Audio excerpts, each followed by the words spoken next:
27 and I am streaming the Lord of the Rings online. I am going to be playing Loueyden the Warden, continuing the Wells of Langflood zone. I've only done a couple things here, or I did like one actual stream of actual questing in the Wells of Langflood, and with that I did a lot of Minas Morgul in-game stuff with my kinship here on Arkenstone, and the other time I was here was actually the Trial of Durin quest, forgetting the whole name of that. The Legacy of Durin and the Trials of the Dwarves, that's what I was doing. And it looks like I can loot a Langflood scarring deposit, but the other thing I wanted to do today was explore the Durin's Day, because I've never actually done that, so I just wanted to explore that, and I think you're supposed to get an auto bestow quest. I guess I logged in for too long AFK getting the stream set up, and that timed out, so I will try to get that. I just have to relog. At least I assume it popped up and I just missed it, I hope, but as far as I know it's supposed to be an auto bestow quest.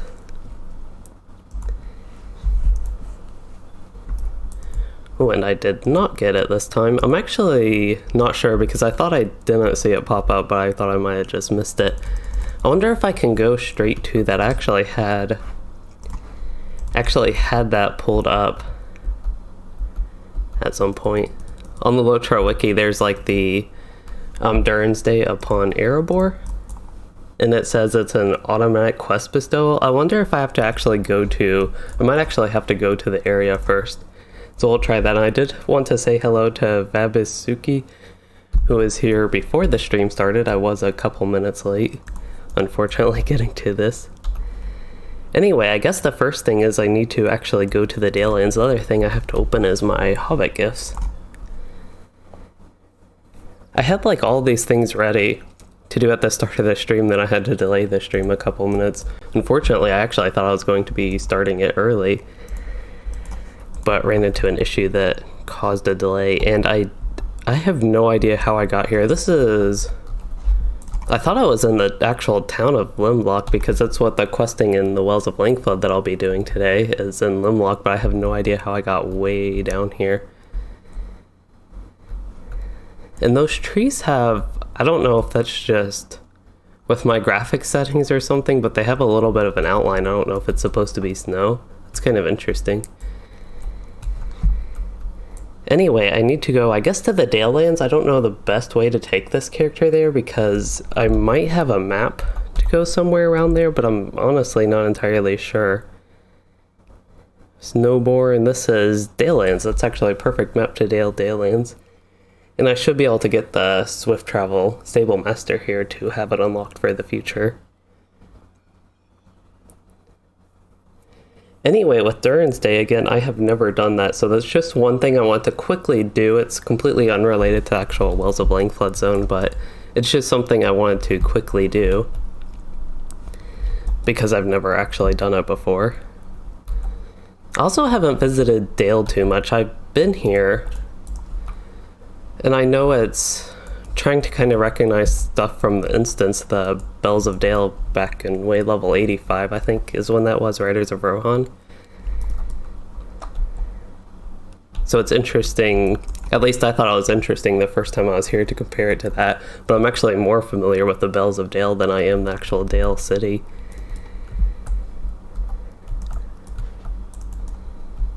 Eventually I should get back to questing here at some point. But I just have so many other things in this game that I want to get to that this is kind of on a back burner. If I eventually get to it on another character, maybe. But it's kind of a good thing with LOTRO. I know all of my content, there are just like so many different things I want to do in the game with like YouTube and making guides and things like that, different videos, and then actually playing through stuff. There are just so many different things though. So I'm actually not sure again where I need to go. I just know the Durin's Day is an auto bestowal quest. I don't know if I have to actually go to the I think it's a statue or something like that. Again, I'm not 100% sure because I haven't done it, and I don't know why I got on my worst day to travel through the city. That was not a good idea.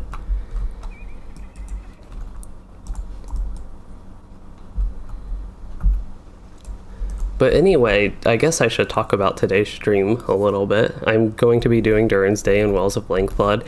And with the Wells of Langflood, last time I think I did...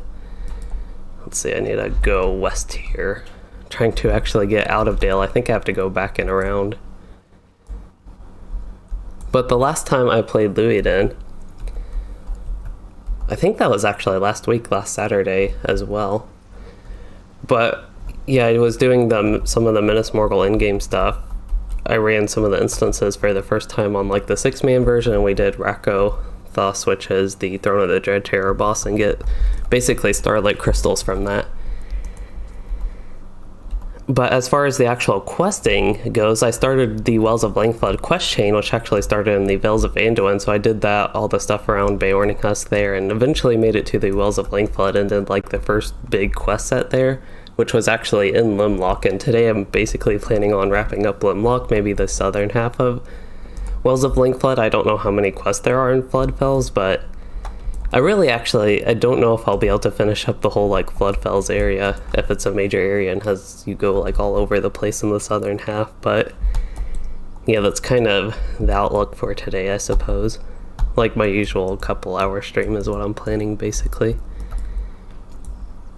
I could get on my Worsted now. And I keep opening my map because I'm not too familiar with this area. I just haven't, when I was here, I wasn't here that frequently. I only went on one character and kind of briefly through this area. I didn't even do all the quests in Dale. I did some Northern Mirkwood, some around Lake Town. I did a few in Erebor in that area, but I just didn't end up doing too many quests here. By time, I guess, update 23 was released. I think this is a neat area, especially leading up to Erebor, though. And I don't know if I actually need to go to Erebor. I really have no idea with this. I could probably try to find more information, but it'll be fun to try and discover a path on my own.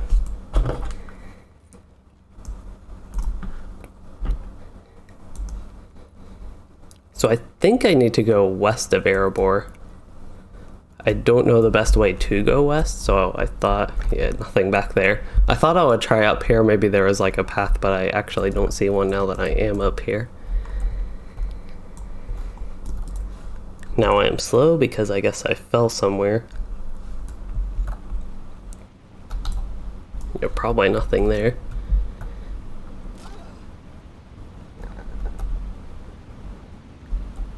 We'll go right back across this stream. Oh, that's actually more shallow than I thought. I expected that to be like knocking me off my horse. This is a neat little view. I don't think I've ever seen... There are a lot of environments, just a lot of landscapes that might look generally something like this, but I guess I can gather stuff while here. Or is that looks like an actual quest item. I was like, that looks like gold ore, kind of, which I would not expect to be in this zone. But this is still a pretty unique landscape. You can actually see Dale pretty decently from here. I don't think I've ever actually been here and looked over Dale like from this angle. Not familiar, I have to look again what that building is. I'm like facing it right now. I guess that's towards Ravenhill. I don't remember that specific building. Anyway, also wanted to say hello to Eunice and Johnny Biscuit. Okay, so I need to go north. Get aside from that distraction.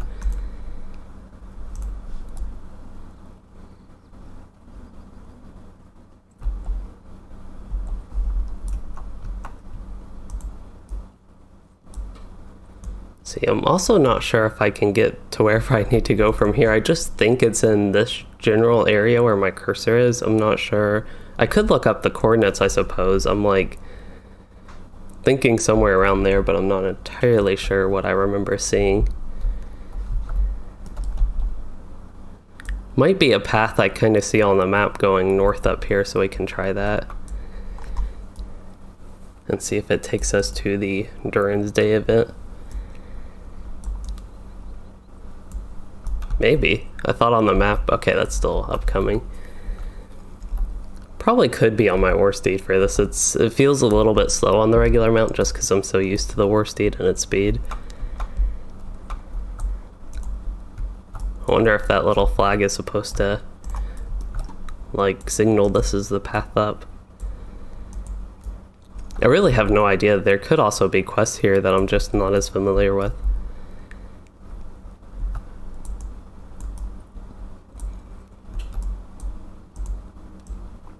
But we will try this path at least. Yeah, I might get on my war steed. This is going a little bit slow. I think these two paths go to the same area. This one looks like a little bit of a longer detour, but we'll try that.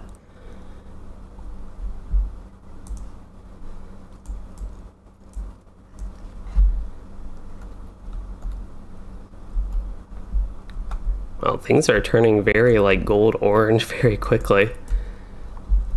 It's like the landscape suddenly realized it was actually sunset time. Now it's turned more back to normal. I guess it was just over there that it was briefly like more of a gold color.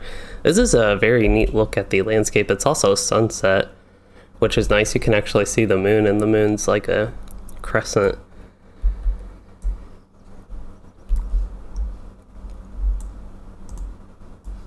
Oh, that's actually another player. I thought that might have been some random NPC they just stuck there, but these are actual other players, so I'm guessing I'm in the generally right area.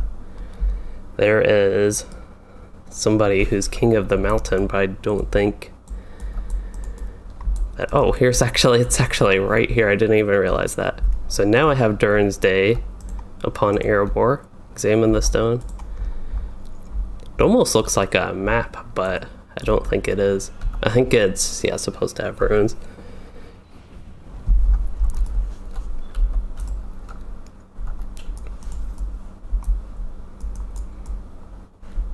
So I think that is all I need to do as far as that goes. It just says here on Durin's Day, Durin 2, Oakenshield, King of the Longbeard, son of Thrain, son of Thor, unlock this door.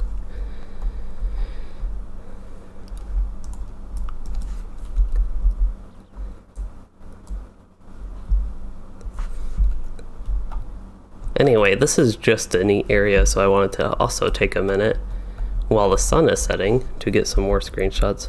I wonder if it almost looks like that isn't moving. I wonder if it's supposed to be permanently like that. I kind of doubt it, but it is possible.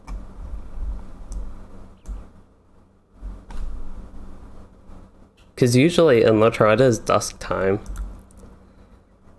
But usually in LOTRO it's just like, you can actually see the sun moving, I think, and even the moon.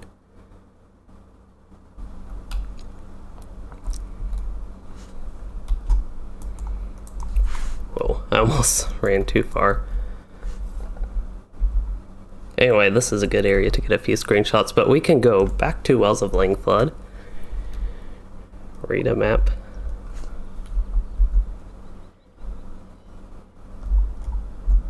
Alright, gotta get more screenshots while I can. But yeah, that was a nice, brief little detour.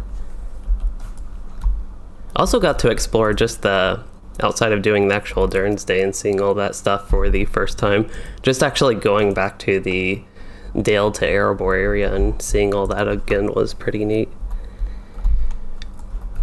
It's probably ever since Mordor the place I've been to the least. Like, of all the new zones they released and all that sort of stuff, since basically starting with Mordor, it's the one I've seen the least. And the next one would actually be Arid Mithrin. I'm not sure how far through with the questing in that, but maybe like halfway through, so I didn't even see all that, at least through questing. I think I eventually explored the entire zone at least. But anyway, for here we can just continue with the questing. It looks like I actually have all my quests picked up and ready to go. I have a D that's just to slay goblins and orcs, so I guess since he's going to pull anyway, I'll attack him. Actually, I should probably switch to the yellow line. Not sure what... I feel like that should be 2, but I'm not sure which one it actually is for me. Yeah, that's on the second spec. I actually have 3 trait points to spend for this line. I know for endgame DPS, all the Yellow Line Wardens I think actually use Spear Sweep and Quick Sweep. I'm not sure about No Mercy, but yeah, I don't have enough trait points. My build is more for solo. Actually, I could get Piercing Javelins just to have more armor penetration. I don't even think that's that much armor penetration though. I don't know how much armor enemies have, but I kind of doubt it's a really good value. Compared to me, I have 450,000, so 16,000 armor penetration isn't that much. I've run into a lot of these on accident, the Langflood Skarn deposits. Like, I haven't even had them tracked, I've just randomly run into them. But yeah, the other trait point I can get here is Spear Gambit Bleeds deal burst damage when they expire. I'm actually not sure, I don't really use the Spear Gambit Bleeds.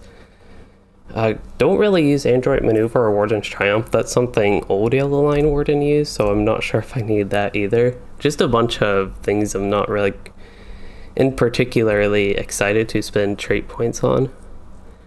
Could get something like Javelin of Virtue crit defense debuff, even though it's not that much, it would at least have a little bit of impact. I sometimes use those, and that'd be something just to spend my 3 trait points on. I need to rebuild the spec anyway, so I'll just do those 3 real quick. Actually, I have Finesse. I could have just put it in plain Finesse. That would have helped. I didn't even think about that one. I assumed I already had it.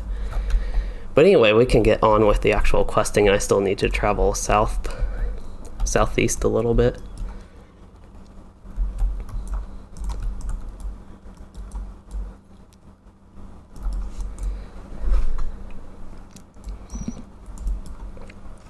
Did not mean to stop running. I was getting a drink of water and then I actually turned auto walk off. So I'm actually not sure what all the quests I need to do here are. I need to save some goats, it looks like, which probably means I don't need to kill another random goat. And I should go in the range stance. So one thing with the Wells of Langflood, I think this is a very pretty zone and just has a very nice environment and like landscape. But it's actually something I was a little bit concerned about going from Vales of Anduin and looking up towards this zone the first time I went in here and poked my head in. Okay, so I do need some wargs. So it's actually something I didn't think it looked that great from the transition. I thought it'd be like an uglier type zone. But once I'm here, it's actually pretty nice. It's just compared to the Beorning Husk area around the Vales of Anduin, that's very green, and this has a little bit of contrast, more of a brown look to it compared to that. So it's just like a concern of mine. It also looked, just again poking in from the Vales of Anduin side, like a more generic zone that looked a lot like Arid Mithrin and even some of the Northern Mirkwood stuff. Like less unique of a look about it, but I definitely don't think that is true, especially when you get to the north side of the zone, like we did when we did the Trial of Durin, or it's been so long since I've done that. It's the Legacy of Durin and the Trials of the Dwarves. I think Lodtod. I don't remember what the short acronym for it is, but it's one of those. I also have one of these things I can gather. It's been so long since I've played this character. I guess it's only been a week, but it feels like it's been a lot longer. I've done so many different things since then, and of course the last stream I did was actually WoW, so I got a little bit used to that and its gameplay again. There's some things with LOTRO that, to me, I never realized, but are actually smoother than the WoW's gameplay, which is something I never realized, because usually I thought of WoW just in general having smoother gameplay, but I don't think that is always the case. Which I am a big fan of smooth gameplay, so that's a good thing seeing in LOTRO, just in comparison with the two. Wonder how far. I guess I need to go pretty far east with this quest, so I'll just continue traveling down here. Anytime I see an actual quest ring. Oh, I think they resisted that. Don't know if I need mountain bats. Oh, I'm going to lag too much anyway to do my resounding challenge.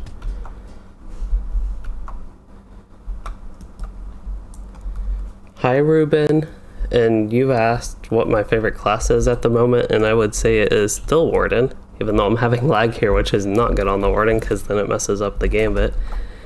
Which pulling, at least with the yellow line, pulling with Ranger's Ounding Challenge is important. Because that's pretty much the whole point of me playing this, is I can just quickly use Ranger's Ounding Challenge and the mob will eventually die from the strong dot on it. But anyway, the Warden is, at the moment, my favorite class and has been for a while. I don't know if there's much that... Wow, I'm having... Unless that thing is slowing me a lot. No, that's not slowing me. I'm just having a lot of lag with these gambit builders.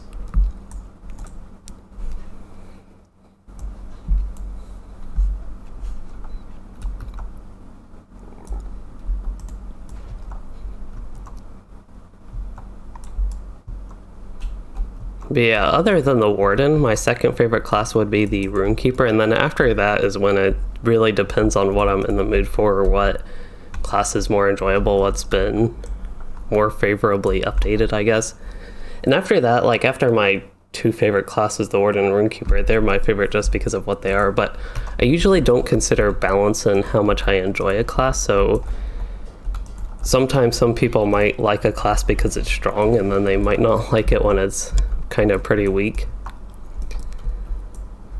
like DPS wise or tank wise or whatever. But like the Guardian, I enjoy the redline DPS on them even though they aren't the most viable DPS, so that's just something with my opinion of the class of how fun I think they are. It doesn't have too much to do with balance, but maybe a little bit sometimes, and really depends on what I'm doing. Alright, so I am having a little bit of FPS drops in game, so I'm going to change the priority of LOTRO real quick. There we go. That might help a little bit. I'm not sure how much. Anyway, for the actual quest, I have a blue tracker here. That is the roaming threat. So that's the little roaming packs of wargs that I've actually seen.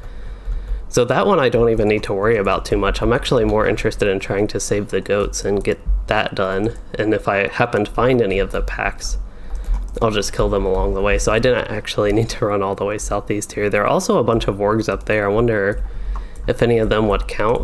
Well, I'm actually getting an auto bestow quest here. But there's an item here I can loot, and it is a Langflood Scarn deposit. Hi, Kill Tank. I am playing a Warden right now. Particularly, I am playing in the yellow line spec, if you're also interested in that. So here's actually a pack leader. I think I pulled another pack leader, but I can go ahead and pull some more. I'm not sure what I needed to do here, just defeat wargs. It doesn't look like I have any items or anything I need to worry about picking up or things I need to worry about destroying. Usually there's something like that that goes along with a quest that involves killing. Here's actually a signature. I don't know if I need to kill him, but I will kill him anyway. Or at least I will attempt to kill him.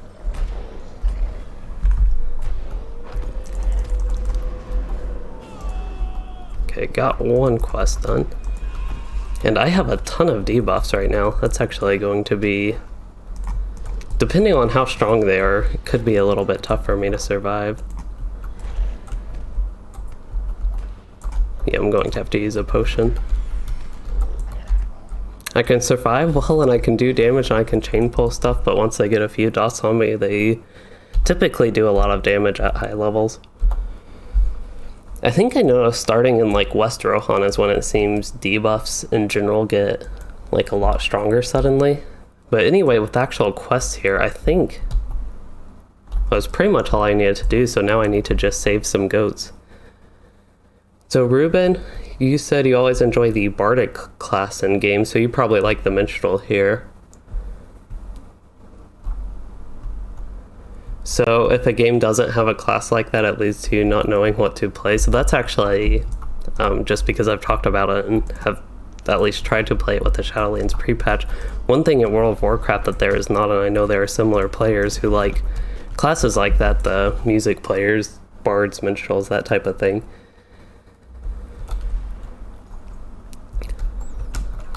But anyway, you said pure gameplay wise, you'd actually say Guardian is your favorite yellow line.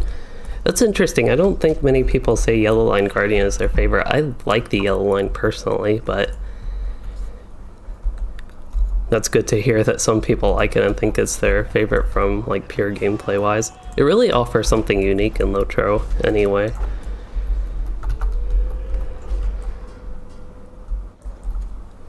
And hello, Me Games, you said you finally got time to check my stream. Well, I'm glad you have time and decided to check it. See, I am saving goats, that's right. Oops.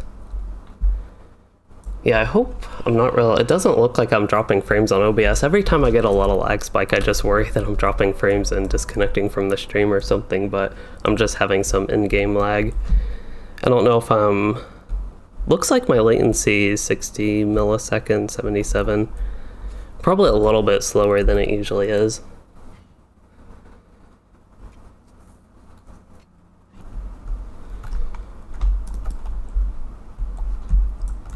And streaming could definitely affect that, I suppose.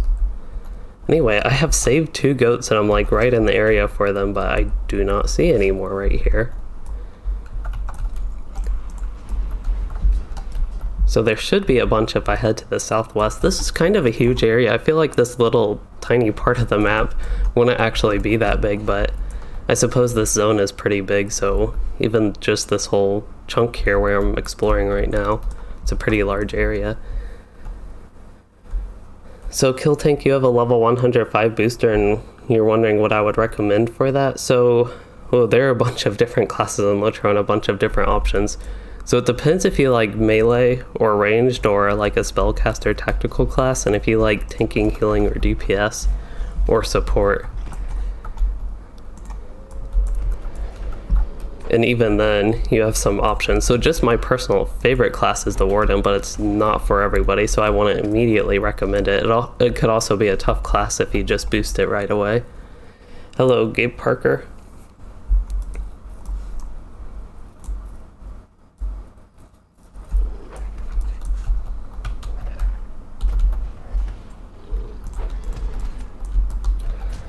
So Ruben, you said with the Yellow Line Guardian it's odd. So you use a shield. Actually, whenever I play the Yellow Line Guardian, I prefer to use a two-hander with it, but have sometimes used a shield. I don't think I actually saved this goat. Either that or there's another one. Like I already saved one and then there was another one right there.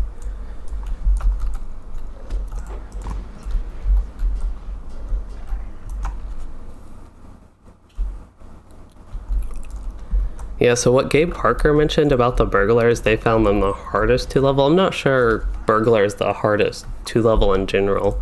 A lot of people like leveling them, but for me personally, for some reason I have trouble leveling burglars.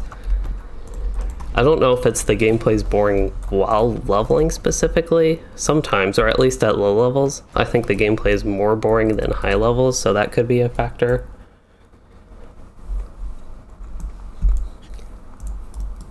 They're also, even if they one-shot mobs, they're a little bit slow-paced. They just don't like really move fast and with all the stealthy stuff.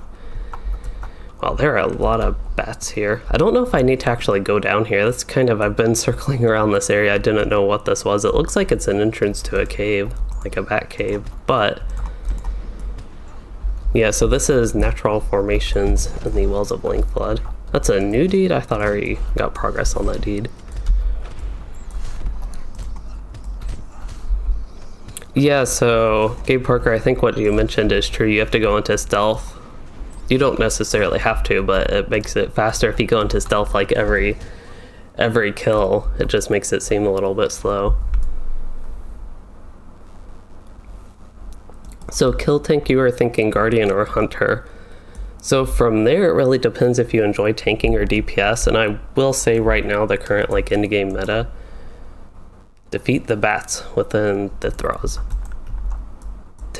rather. That should be easy, as long as they don't stun me. That should be easy at least.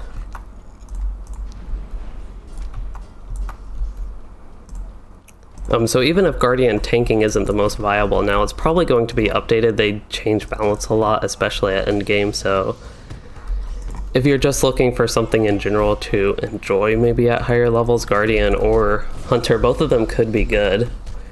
Hunter, I think, as Ruben mentioned, fighting a lot of things at once. If you like AoE, Guardian could be better for that. If you like single target damage and pretty much only doing DPS, then Hunter would probably be a better option.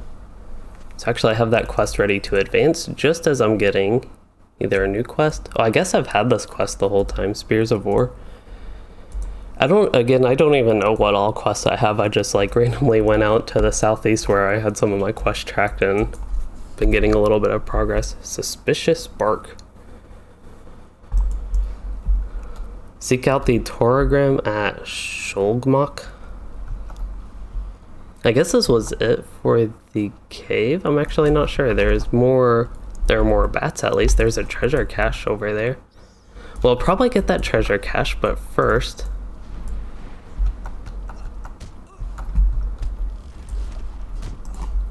I need to pull some more bats.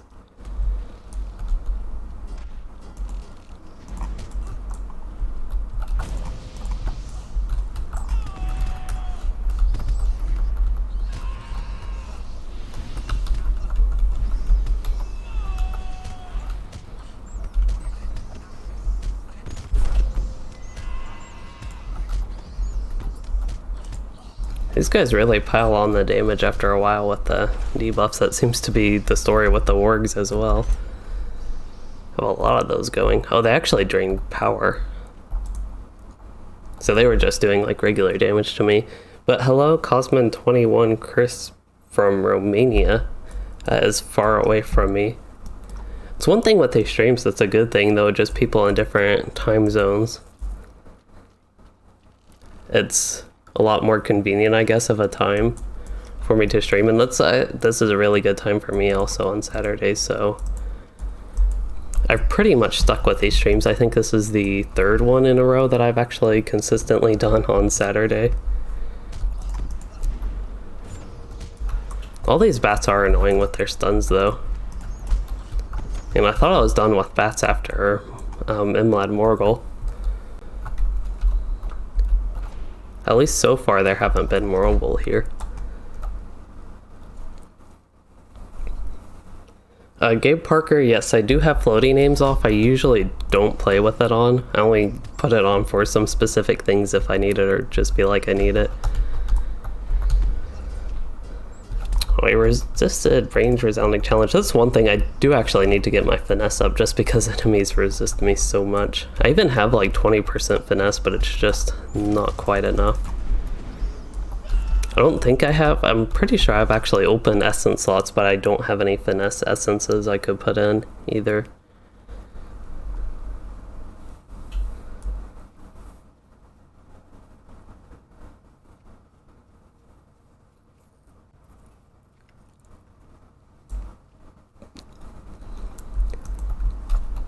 So Ruben, you said your first character 8 years ago was a hunter and you remember dying a lot by being reckless.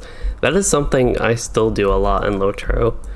I've done it on my hunter, and even on like this character I'm very reckless about the landscape and just going about killing things, but fortunately I have some survival tools, I think more than at least the old hunter did. And the good thing with hunter is if you plan for it, that's not really being reckless, but if you plan for AoE situations, you can do better with traps or things like that.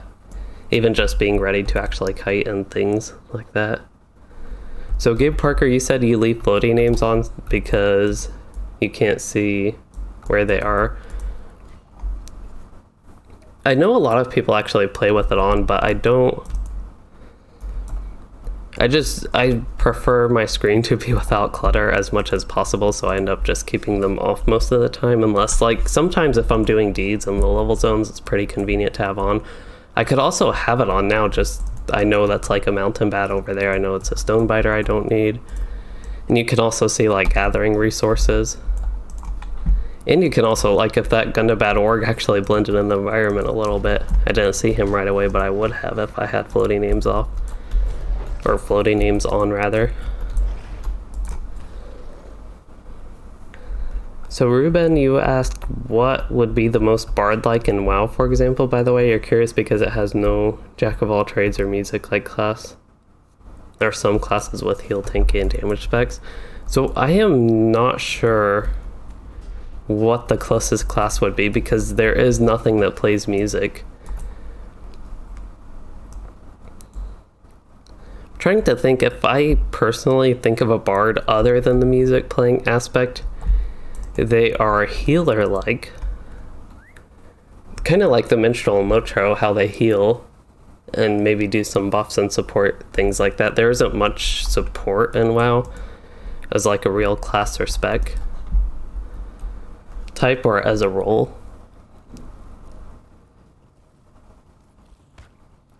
So that makes me think of something like a shaman. A little bit close. Shaman isn't directly like a healer necessarily, but I kind of think of a shaman if I think of a bard-like class without the actual music aspect. And for something that can do heal, tank, and damage, you have paladin.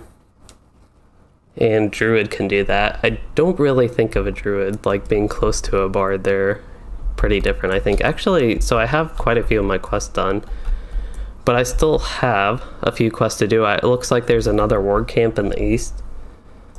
So if I can find my quest, I have so many different quests in so many different areas. So we are not in the Mist Hollow yet. I'll be doing that later. So honey and old Sundergrot is what I still need. I also have the task at hand. I want to untrack that.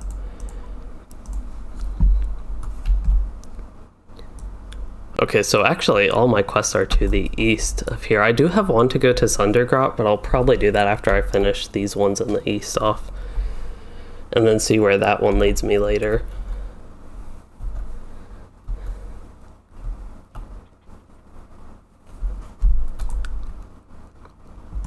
So the other class, I forgot about this one, but the monk in WoW is just a tiny bit close in that it can heal. And it can also tank and DPS. But yeah, just maybe things more spiritual is why I'm thinking shaman and monk. To be like kind of bard-like without the music.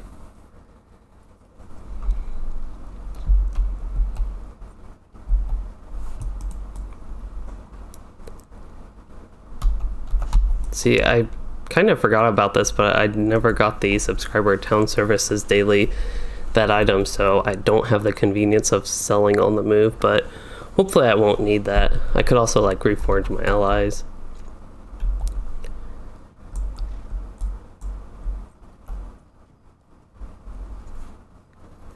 Yeah, so Ruben, I agree with you that Paladin could be close, but I also always think of bards not wearing heavy armor, maybe like light, medium type armor, more cloth-like armor. Rather, so it looks like I have a couple quests I'll get here at this warg den. I also have to go way east still for another quest, A Day Without Honey, and then Spears of War I think is to the northeast. That's gonna be getting pretty close. I don't know what zone is exactly there. I don't know, I guess this goes pretty close to Northern Mirkwood. That's what I was curious if this was like up to Arid Mithrin already or still in Northern Mirkwood, but this is still in Northern Mirkwood. The Toragrim, I know they're a big part of Northern Mirkwood, so I didn't know if that was like, it's very close to the zone at least. Like right on the border of it.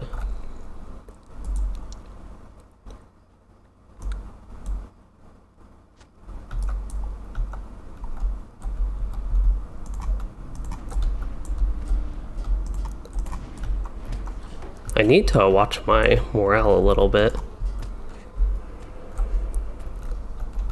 Especially with all the lag I'm having, that could be bad if I need to use like a potion real quick to save myself.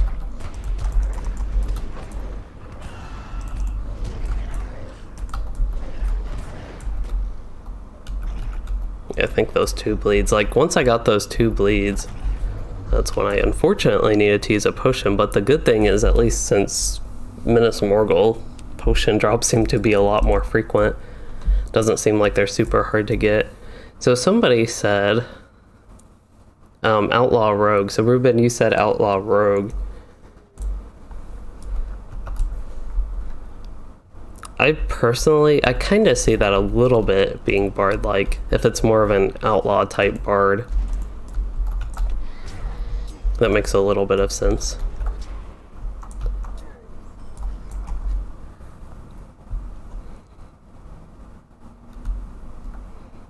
And then Gabe Parker, you said you love the Warden but can't seem to stay alive. Does he have any heals? The Warden does have some heals. They have a couple of gamut lines dedicated to heals, and if you have trouble staying alive, you can always play the blue line, the tank spec. They have a lot more defense there, and also more heals, stronger heals in the blue line. So first off, you have the Shield Fist, 2-1 gamut, so like, if it ever goes, the Persevere line that heals. But the strongest gamut to heal, Safeguard there also healed, is 2-1-2, 1-2, Restoration. That's going to be the strongest heal. And it's even stronger again in the blue line. You also have the 2-3 line, Shield Fist. And the last one on that, Conviction, does a tiny bit of healing. It doesn't do all that much, but it does a little bit of healing. You also have your AoE morale tap, so if you are an AoE, I'll go ahead and go to melee spec to show this real quick. There's like Exaltation of Battle, which is the strongest one. This one's an overtime morale tap, and then the other one for overtime is Fierce Resolve. But then the instant one, Resolution, will restore the most, but it's instant, so no overtime component. And these used to be very weak. They're still relatively weak compared to what they were way back in the day. So I guess I should give more of a full story with this and give relative time frame. So when the Warden was released in the early days of the Warden, I'm taking way too much damage from the dots there. But in the early days of Warden, the morale taps were really strong. And then they became weaker over time, but then they changed them to be scale a little bit better now that we're way higher level. But they're still not like as strong as they were way back in the day. And morale taps, as far as like tanking goes, it used to be strong for tanking as far as I know, at least.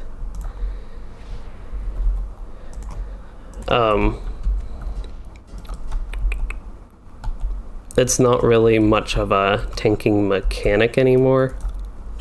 So instead of being strong at like self-healing, which the Warden is still decent at self-healing, tanking in endgame and LOTRO now is more based around... Okay, I do have an actual quest for Kargosh. So I think I probably had a quest for the signature in the other camp that we killed.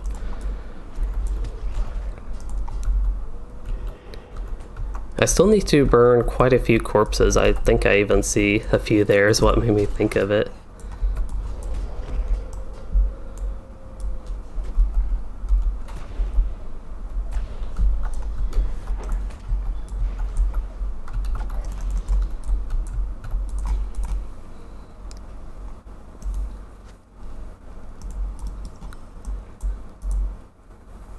Yeah, the good thing about the yellow line, when I actually pay attention and I'm ready to kite, I did not like even have to use a potion there, even though I pulled a signature and quite a few more. So Gabe Parker, you have to go. Well, thank you for joining this stream briefly. I actually don't even know that briefly. I just realized I've been streaming 44 minutes, but it feels like I've been streaming like 20 minutes.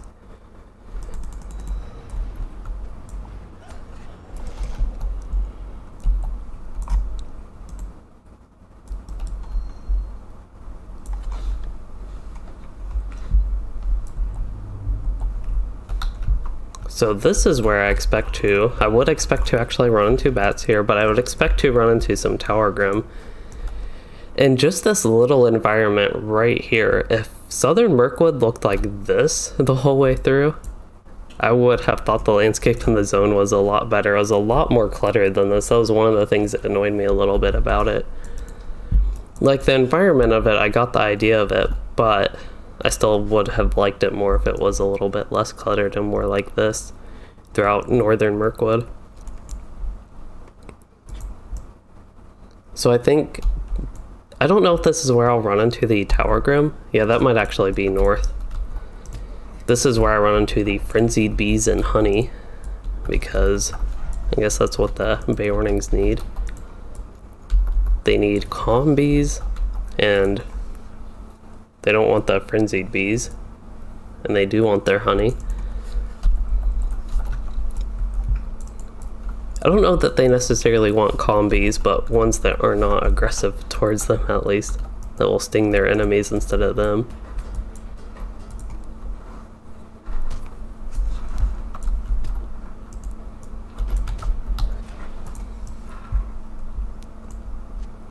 Okay, so there's some crafting node over here that I can get.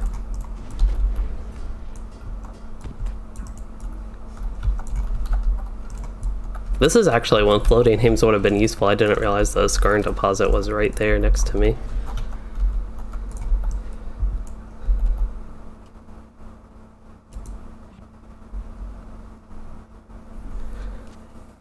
Hi, Talvs. You asked how am I, and I am doing good here, enjoying the Wells of Langflood zone so far. And you said you wanted to thank me for the content that helped you get back to LOTRO, so I'm glad it helped you get back to LOTRO, and glad you enjoy it. Need to head south and get more bees and honey.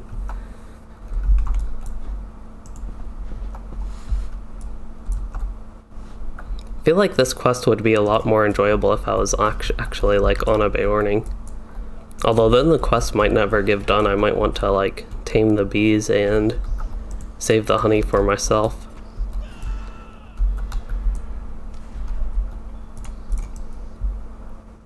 There's actually a bunch of the little bees around the honey, it looks like.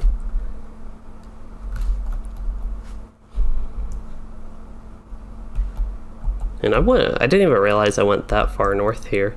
I thought I needed to keep running north actually to get more honey and bees, but I need to run south.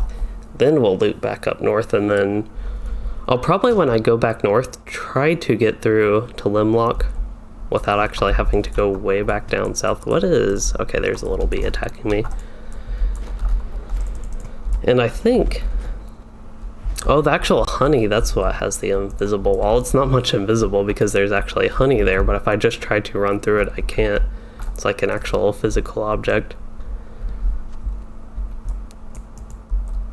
So, Talvs, you had a blue hunter when it was OP and it kind of ruined the game for you, so you couldn't find any class that could satisfy you. It was either too slow or lack of travel abilities. So the first thing I thought of when you said too slow was Yellow Line Runekeeper, but then they have a lack of travel abilities.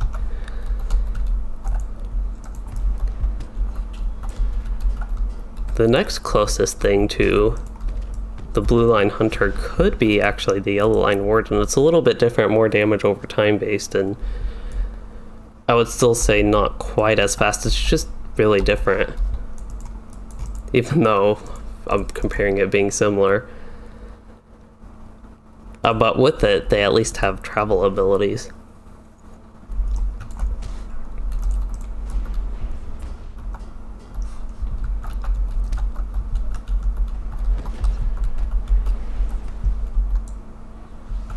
One thing I'm still trying to get better is actually using keybinds for the Gambit Masteries. That's one thing.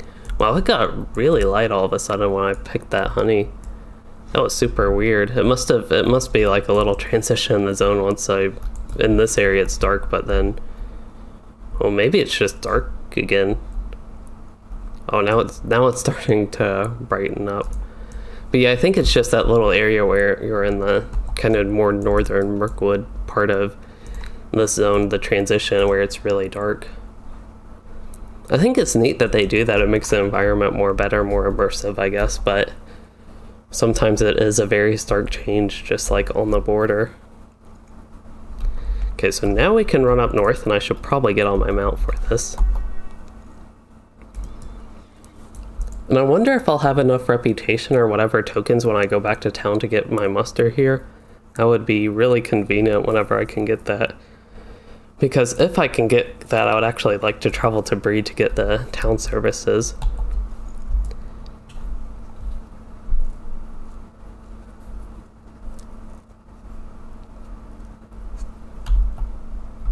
Actually, I'm curious if I can go this way. We might have to run back. I don't know where this path will lead. Still seeing level 130 mobs, so we're still in the Floodfells. It's actually a little house over here. Oh, there's some bell spirits. Yeah, this is not where I need to be for any quest. Actually, get a quest for going here. Defeat shades. This was unexpected, and it was unexpected that there would be a house, and then the shades almost make sense. Kind of.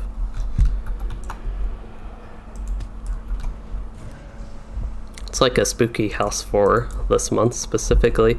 I've run into a lot of spooky stuff this month in LOTRO, like in a good way, thematic of course for it being October and getting towards Halloween. This looks like a little shack almost. Broken.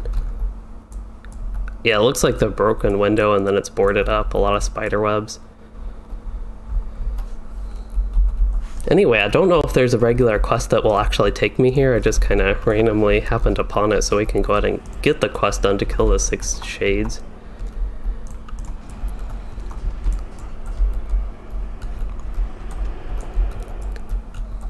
I was really ready to be done, have a break from the Ancient Evil. I guess I did have a break from it, but after doing Minas Morgul, it would have been nice to have a little bit without Ancient Evil and more exploration and just maybe even orcs or just interesting types of mobs. Quests which we have had. Need to use Never Surrender. Hopefully don't need to use a potion as well. I like Pull the Shades. That's a good name for the quest because it's an abandoned house for one. Like pulling the shades of your house. And instead of that, I'm actually pulling these shades, the spirits here, away from the house by killing them, I suppose. And I think that is the end. I kind of went around it, but I didn't pay too much attention. I think it is a dead end over here. Anyway, that was pretty neat. I really like this for an actual like dark forest. I really like this environment. There's also a lot of green and still pretty green and not completely like grayed out or dead looking. And I ran into some mob a little bit. That's why I didn't even bother trying to get on my war steed, even though I actually did fix my war steed. I forgot about that. I fixed my war steed and somebody recommended going into the medium trait line on them. So I did that, and then I got an active skill that prevents me from getting knocked off. I think it's steed takes no damage while active, so yeah, that's sacrifice. And instead of the steed taking damage, I actually take damage. But I should not get knocked off anymore. Now I just have these blue sorrels in the way. And going on the war steed is probably not the best idea right here, but we'll manage until I either get knocked off or get myself killed by misadventure or something.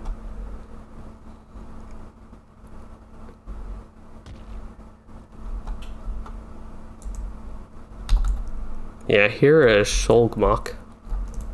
So I have wood trolls and I have to retrieve spears from them now.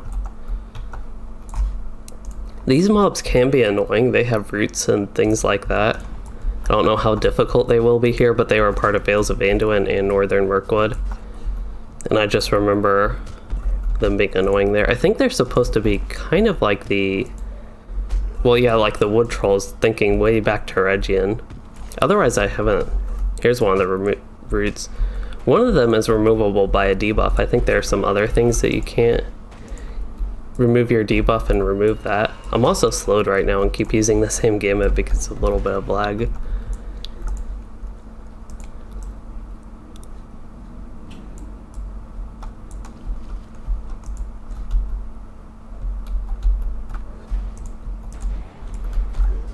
I'm not entirely sure, but is Stonehenge the structure thing that is supposed to look a little bit like this? I'm actually not entirely sure again. I feel like that's something I should know. Hello, Middle Earth Studios. You said hope to catch one of your streams, but you meant great to catch one of your streams. I am glad you were able to catch it as well, and thank you for joining this stream. Yeah, I'm going to Google Stonehenge really quick, just to know if this is actually what that looks like. I think it is, but again, it's something I should be more sure of. Yeah, so Stonehenge looks a little bit like this. I don't know if it's supposed to look like that in the game. I don't think it's quite exactly like Stonehenge. But it's just, it was another like random unexpected thing just inside this area, like that little haunted house that we went to, and now this.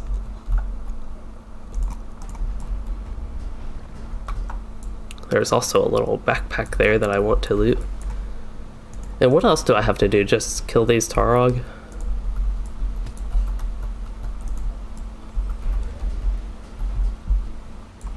I think it's both nighttime and just really dark here, so a little bit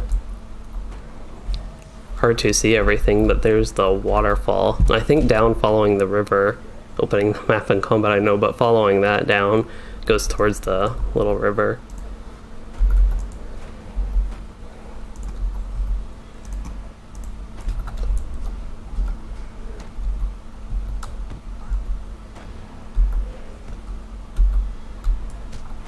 I really am trying to get better about the keybinds with the Gambit Masteries, but it's something that I guess lately it's just been bothering me a little bit more. So James Beveridge, you said similar to Stonehenge, and yes it is.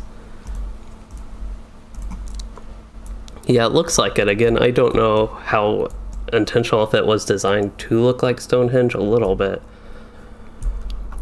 or if it's probably not a complete coincidence. I don't know in like the Lord of the Rings how much stuff, like random landscape stuff like this, they actually base off the books or whatever in the Tolkien Middle-earth universe. Like, I have no idea what the significance of this is. I actually need to place collected spears. Oh, and barrels at Limlok. I didn't know if that was, for some reason here I needed to place spears in a barrel. It didn't make too much sense that I would want to give these Targrim. I guess I went on my worst deed, and then I went just deep enough underwater that I got knocked right off. We can run and get some actual leg exercise.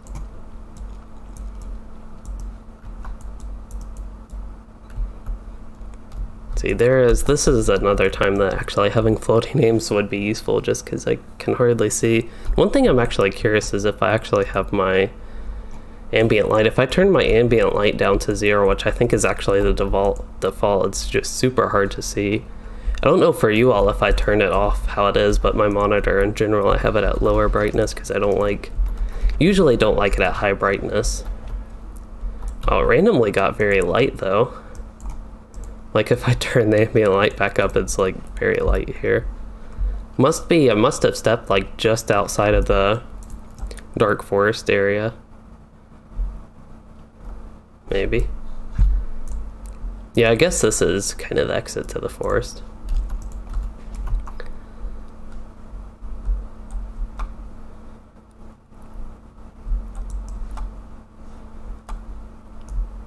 I also like these trees. They look like pine trees.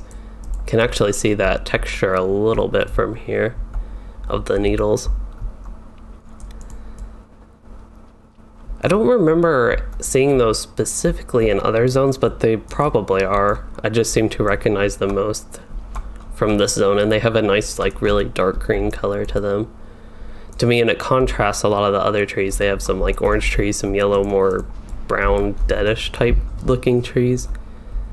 I don't even know if they do have some dead trees actually back there. Dead looking trees, at least.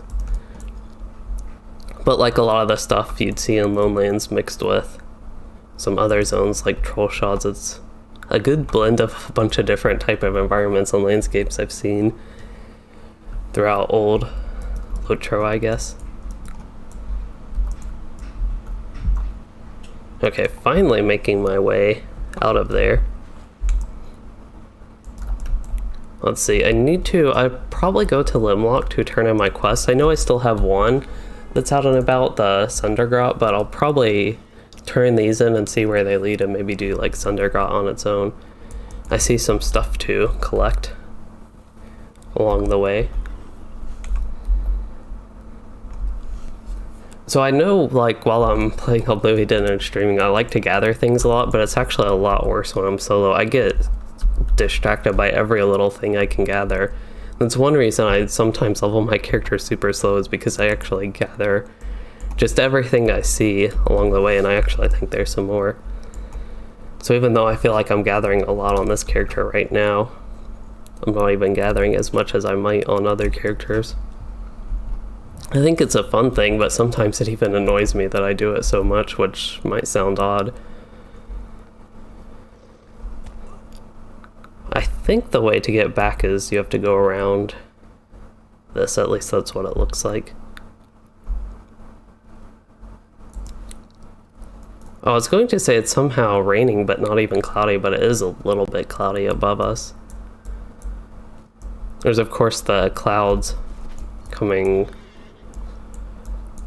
off the mountains. Okay, so I am going to... I guess the best way to do this is actually do the task first. Sinister wings, night-touched fur, none of those. Tufted ears, don't have that. What about cracked lances? Nope. Eventually I thought I got some of the task stuff for here, but I'm actually not sure. I can search all of them. Yeah, no ancient sword sheaths.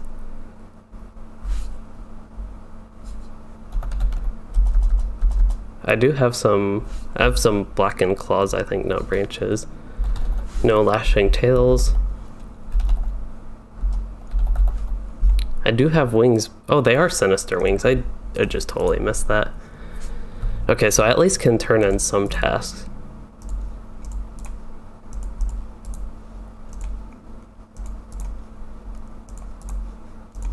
I think one more.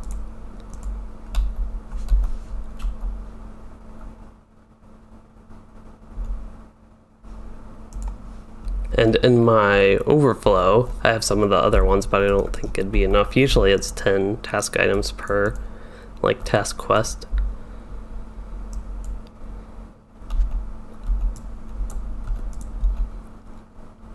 Oh, here's the northern ghoul marks. I actually need to check the reputation vendor or whatever. So the Stonehenge, or at least this one we saw here, James, you said it's a megalith structure. Those were popular in various early cultures, thus a possible one for use in the more primitive Middle Earth denizens, and that would actually make sense, I think, for an area like this where all the Beornings are. It seems like definitely something that would make sense as a megalith structure. That is good to know, so thank you for that background information. Sometimes I think things like that are interesting, but either forget to actually look back and research a little bit to know more about it, or like when I'm streaming like this, I don't want to spend the time on Google trying to find out about it for, like, even if it's just like 5 minutes just doing nothing in the game. So I do appreciate information like that. Anyway, I can do I just want to check the blackened branches. Yeah, it's going to be 10 of those. Okay, so I need to check for a vendor, and that's actually right here, reputation vendor. The bounty board, I still don't think there's anything there, but what I wanted was muster and Limlok, or I could get returned to Limlok. There should be a difference, but I don't think there actually is. Oh, mine doesn't have a hour cooldown, that's what it is. It's still, I don't know, it's just something, I'm a little bit conflicted in my thoughts on them. So having return to skills available for every class is nice for them to travel fast, but then it kind of removes a little bit of the specialization of classes like the Hunter and Warden actually being able to travel and get around easily. You know what I realized is I have not had my little Mumak out. I don't know how rare this thing is, but I was pretty happy to receive it. I think it's an interesting little pet. It's like a little elephant, so that's super nice to have. Anyway, the other stuff I can barter here, just thought I would check it, is I need acquaintance and then friend for the next one.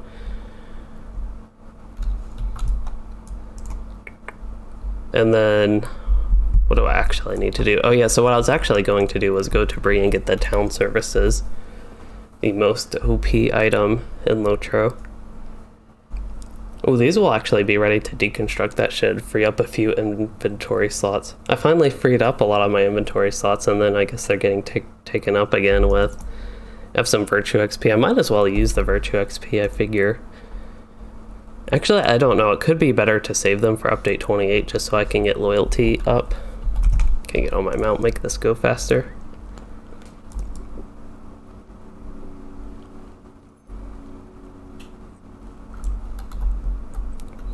But these are so little Virtue XP compared to what I like need on this character that it doesn't matter too much. I wonder, it looks like I've selected whatever this is, Confidence, the critical rating one, as the one I am earning. I wonder what the actual best order is, because in terms of value, Determination and Valor might give more for me right away. But Confidence gives crit, which is nice to get up. Okay, now I can do this. On they go. We actually got a Finesse Essence. I was just talking about how I need some more Finesse, so I'll equip maybe the gloves. I'll go ahead and put the Finesse Essence on. And I don't think I have any like Physical Mastery. Yeah, I don't have any Physical Mastery or any other DPS ones. I could do Vitality, but I don't. I don't have any other, or what was that? I got distracted by what I was saying. But basically I don't want to do the Vitality ones until I know, like, I either don't need those or have like all my other stats taken care of. And right now I just, even though I have essence slots available, I just don't feel the need to put essences in. I'd rather see with a lot of my later gear what I will need so I can just have it better planned for later level. I feel like I'm making no sense with what I'm saying right now, but I'll go ahead and do the Relic Forge, and if I can find this item. Okay, I'm going to go ahead and start casting Muster and Limlok, and then I want to reforge while I am doing that. But James, you said you're an artist who does fantasy work, so you enjoy studying early architecture.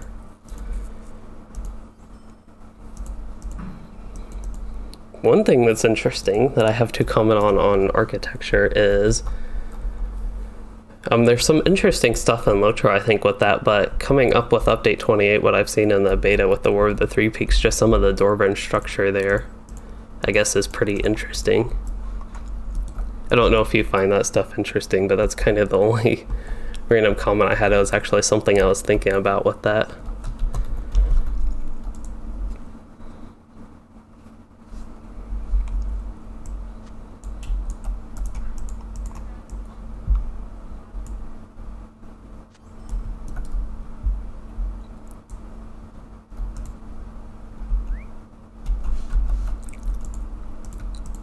To untrack that, and I guess that completed a quest.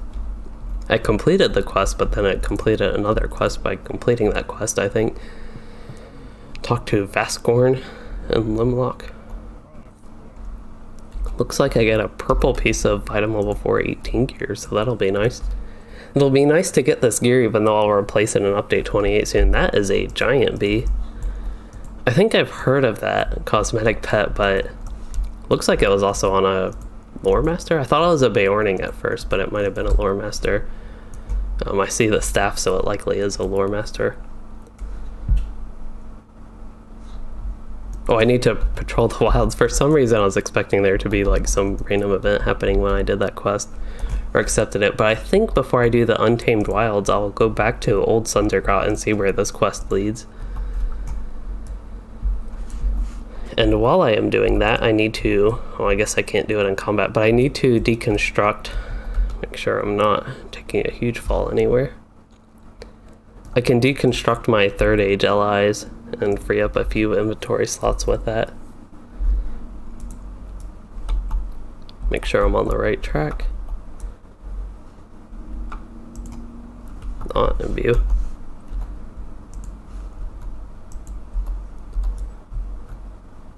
Kind of one thing, I like doing this stuff on the go, but then I'm not taking in the environment. I was just thinking how neat this area is looking. They're just like, I don't know, so many different things I like about the landscape here. and the Wells of Langflood. I don't really care what legacy I pick. I'm going to actually end up selling all of them anyway, just because I need to get rid of all this clutter. So I don't really care for that stuff. Care for it enough to actually bother saving it on this character. I have a lot of that type of stuff saved up on other characters, and if I really need a legacy, I could just work on specifically getting legacies. Like, just from leveling these random third age items, I have a ton of heritage, like millions of item XP worth, so definitely set on that if I needed stuff like that. And that's pretty much what I'm doing this for, actually taking the time to level these third ages just to deconstruct them. I'm getting all this stuff in case I need it on this character or even another character. Anyway, the other thing I wanted to do was slot the other allies. I don't think I actually need to identify them or anything, but now I can work on a new set. And I have no idea where I'm traveling, so I could be going, yeah, I thought I was going to the Vales of Anduin, so that's one of the things I just mentioned earlier with the landscape down here. From the Vales of Anduin side, it just looks kind of ugly to start. It's a lot more brown, yellow, almost Lonelands looking, compared to the very strong green that's in the Baroninghuis area, but once I'm actually finally here, I definitely don't think it's bad. Anyway, for the quest I needed was actually down here, so I was going at least somewhat in the right direction. There is a bridge here. I think those are supposed to be dwarves. They look kind of tall though. This actually has like a little door as if it's a building.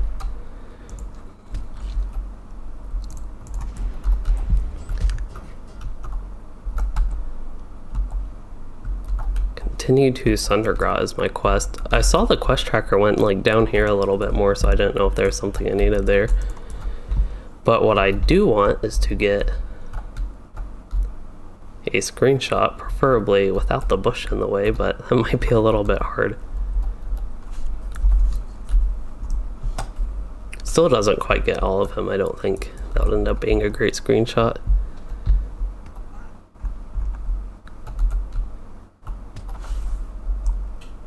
Alright, that has a little bit. Oh, here's a sketchy looking bridge. I feel like went from the good stone work to a couple of wood boards. Actually looks like 4 or 6 long wood boards. That would be something, if I came across something like that in real life, I would definitely be a little bit scared to walk over it, I suppose. It just looks like that type of thing that would break easily.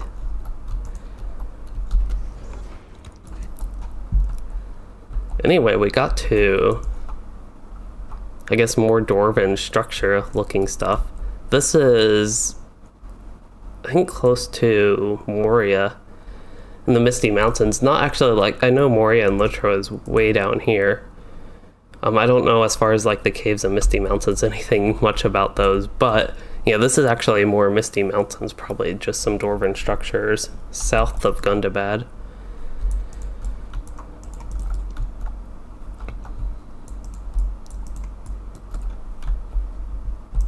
Wow, this is a long way up. I'm going to get on my worst steed. Travel a little bit faster than trying to walk that whole way up to Sundergrot. Looks like there's another bridge or something I'll need to cross up there. But I'm going to shift to sacrifice so I don't take any damage. Or my worstie doesn't take any damage. I take all the damage, rather. Another neat environment. I have no idea where I'm going, so I should probably pay attention to that. But this is just another neat area. It's a lot more wide open than I thought. This kind of narrow path going up to Sundergrot, I expected it to be a lot more narrow. Looks like some sort of ruins of an, I assume it's an old dwarven structure again.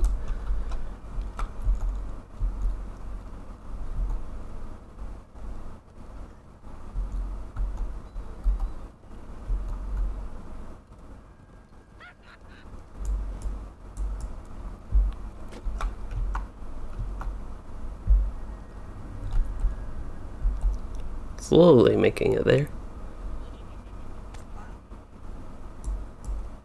Yeah, and this is that, I don't really know what to call it, but it's more of a blue colored. They seem to have this, the dwarves seem to have this blue colored, I don't know, building structures a lot. If I remember correctly, that was more in Arid Mithrin, not really much of that in like Erebor or the Dale Lanes type area. I don't remember as much as far as like actual blue colored structures like this. There was a lot of that I thought in Arid Mithrin is when it started. Yeah, a lot of these, I don't know, it just seems like everything of the dwarves is somewhat destroyed, not completely, but a little bit ruins like.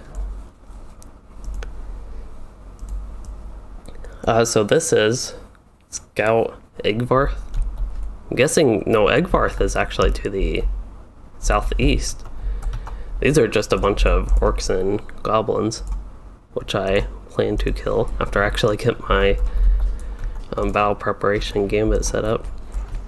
I just want to explore. I know the actual quest takes me to the south, but I just want to explore up here real quick, and would probably be a good idea to pull all these mobs behind line of sight because, oh, I might have got to myself stuck doing this. Hopefully not. I really hope I didn't get myself stuck just by jumping down here, although it kind of looks like I did. I'll get out of combat, I'll do this. I might actually, I don't know, I'm not taking damage right now. Actually I have one of those guys in the confusion mode. It could be better if I try to die if I'm actually stuck. Wow, I really did not know that jumping down there would actually get me stuck. Now I'm probably going to have to run a long way back, but that's okay.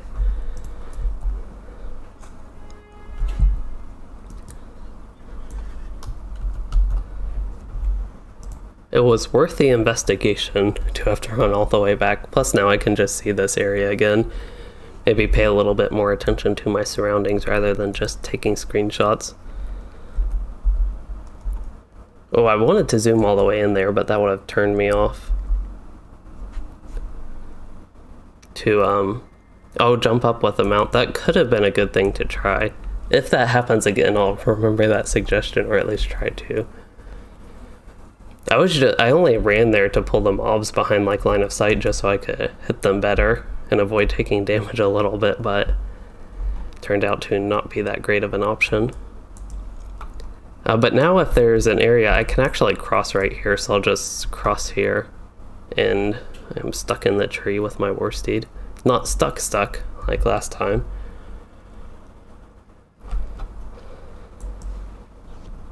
I tried to jump over the water. I wouldn't have been able to make it on the war steed, but I tried to jump over, but then I just suddenly got dismounted before it actually registered the jump. I think either that or I did like a mini jump. I don't remember one of those. But anyway, I'm a lot closer to the quest objective now.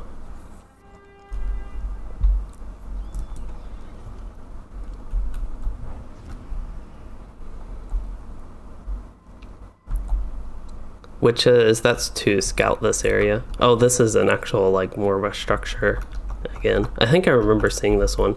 There are a number of goblins here, too many. I wonder if the too many, it probably means too many as in I need to kill some to make it not too many. But it made me think that that's like not too many for me. There, something looked like a shade, I guess with his green effect. And I accidentally did not use Range Resounding Challenge, and once again my builder didn't go off. Let's try that again. Okay, I have Range Resounding Challenge on all of those mobs, so I will come up here. It's really weird. I've just noticed a lot of my quests have been to kill things when I go to an area. I'm not really doing things to destroy stuff, or like at the top of this, whatever thing I'm on. I'm not really having quests to come up to places like this and do random things. A lot of the quests seem straightforward, just defeat foes. Oh, this actually, okay, this is not connected to the landscape up here. It is a, I really don't, oops, I did not mean to die there, of course, but I was paying no attention to my health, and I was paying attention to whatever like siege machinery type thing I'm on. I really don't know what to call it.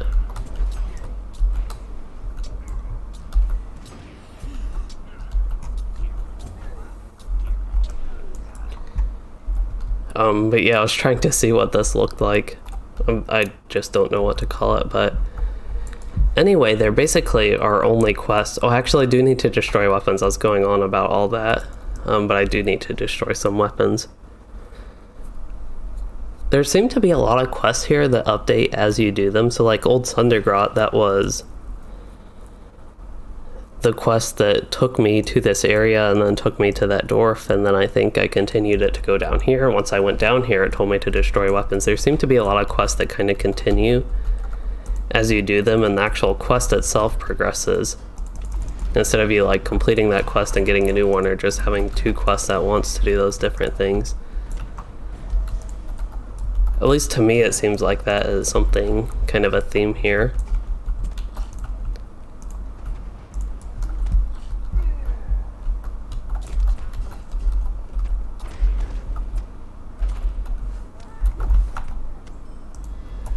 Oh, I actually did not mean to hit that mob with the Javelin of Deadly Force, but it just means I have to kill him now as well. Okay, so I feel like I'm actually back on track with the questing a little bit. Destroy these weapons. Oh, I need to way backtrack to this one.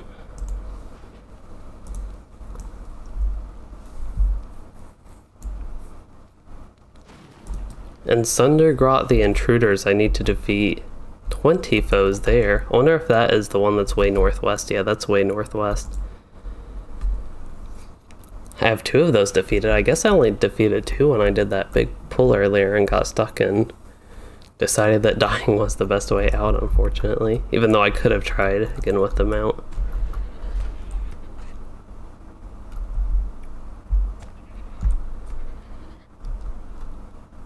Wonder, okay, I was going to try to jump up that. Here's a dwarf marker. I think these are used for deeds usually. So yeah, I have a new deed dwarf surveys in the Wells of Langflood. This is all the stuff that I'll get what I get while, I was going to say leveling, but while questing. And then whenever I'm done, I'll try and go back and get everything that I missed.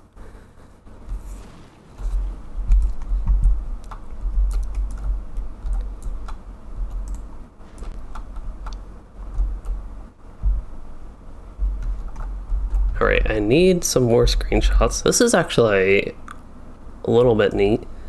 I've been saying a lot of things are neat with this zone, but it's raining and then there's actually the clouds with the mountains up there. Kind of in the background, it's a little bit more of the whip mist. We're not quite to Mist Hollow, we're still in the Floodfells area.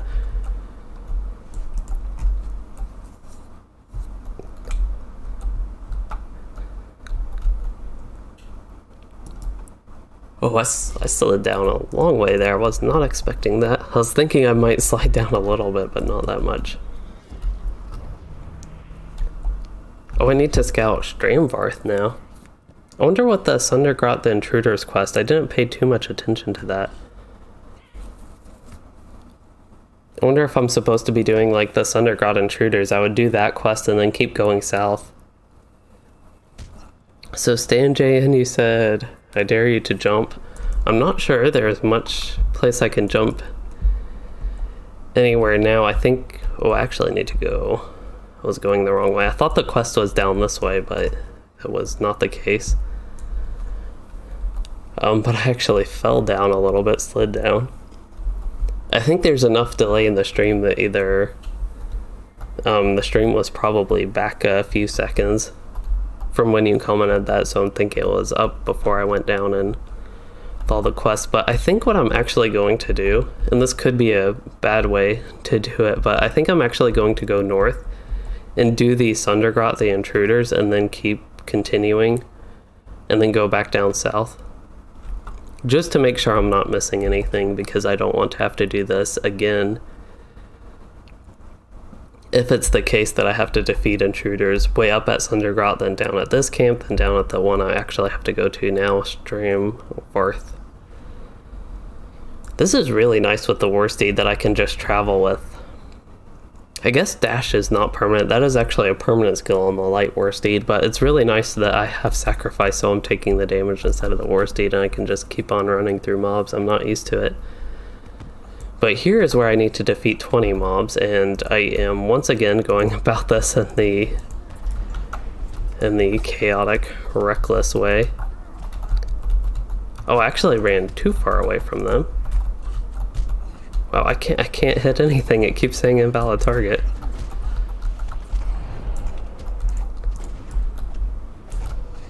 If only I could understand how to make myself an invalid target so they couldn't hit me.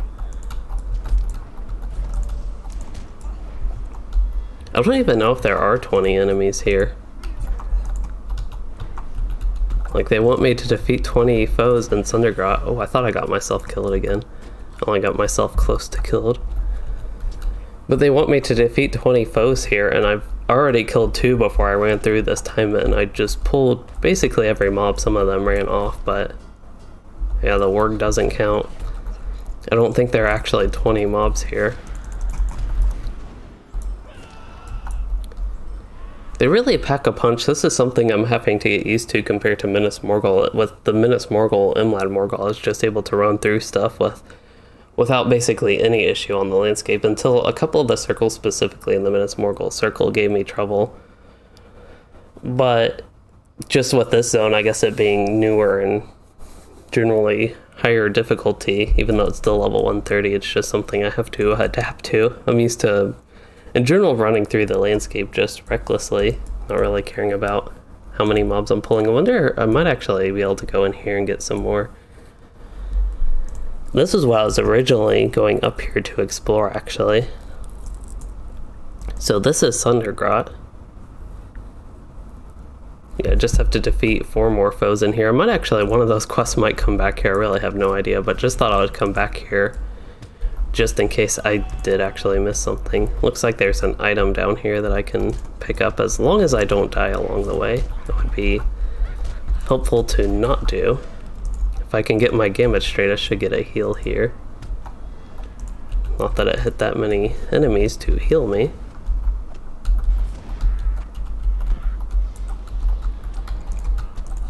Yeah, that fight was not going well. I feel like this whole part is not going well. That particular fight didn't go well. I don't know what happened with the gambits, but something got messed up, and I used Exaltation of Battle when I meant to use Resolution, and then it hardly hit any mobs in the first place and got put in battle memory. I probably accidentally used Goad. But looking on the bright side, I'm right near the Streamvarth, so we can go right back there and do that quest. It doesn't look like I got any other quests, so I basically got the investigation part of that done, and actually I did transport faster. It was probably my plan all along, just my subconscious plan.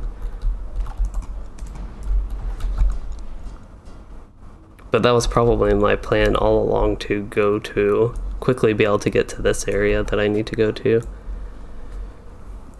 Streamvarth.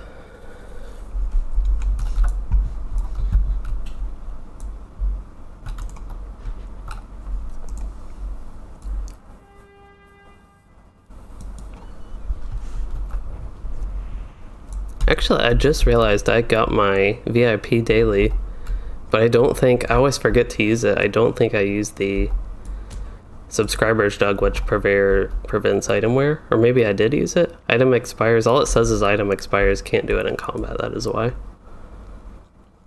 Okay, let's try this again. This time I know I jumped like straight into the water, so that should knock me off my mount. And I suffered a broken leg from it.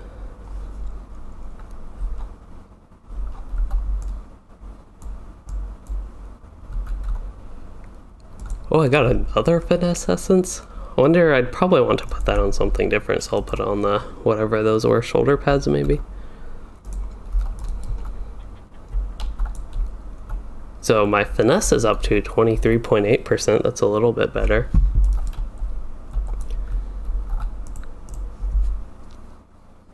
Guess I didn't need to hobble that whole way. I know my leg's still broken, but I could have at least been on the worst seat. It's significantly faster than trying to walk on foot with that.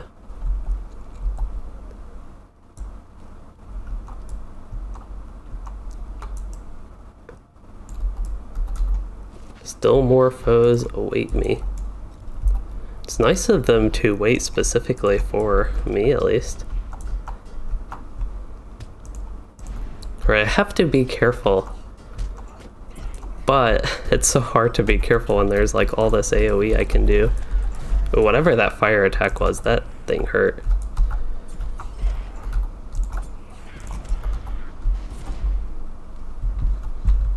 And for some reason, I don't know, I feel like I'm having a little bit of probably some FPS lag. But I'm like skipping around the landscape just a tiny bit. It's super weird. I noticed it actually running up here. I thought it might have just been some random things that it was actually just looking more weird to me than it actually was. But I'm also noticing it here. Like instead of the usual FPS drop, it's like I'm skipping back a little bit or just skipping around the landscape just like a tiny bit, not like rubber band skipping. But anyway, I don't know if you all can see that, if it's weird looking or if everything's smooth on the YouTube end. Hopefully it looks more smooth, but wow, something did a lot of damage to him. I wonder if my damage over time finally went off. Yeah, it was the damage over time range resounding challenge. That's the strength of that skill. So for this one, I just need to destroy supplies. I don't actually need to kill any enemies.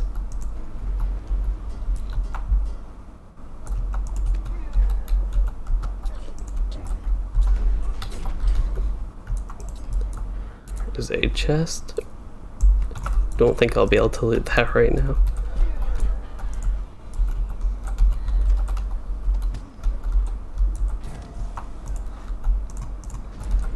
Yeah, so it's these sappers. That fire attack does a lot of damage, I know.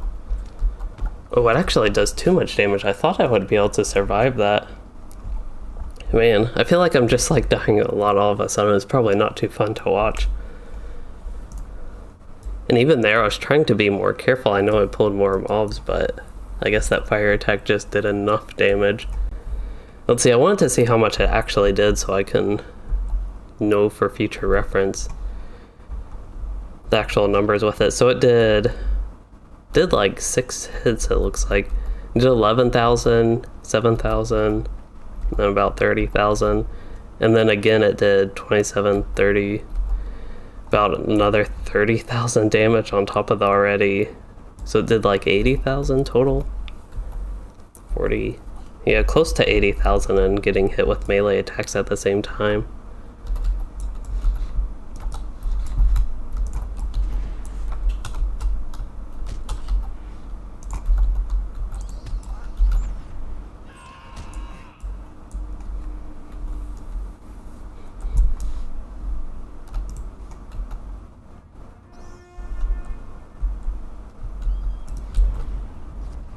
Alright, I will try this one more time, hopefully without dying. Just to double check all my quests. So this is the only quest I have down here, Old Sundergrot, which is to destroy supplies. I thought I was headed in the right direction, but I guess I wasn't. I just like suddenly went up on some rocks.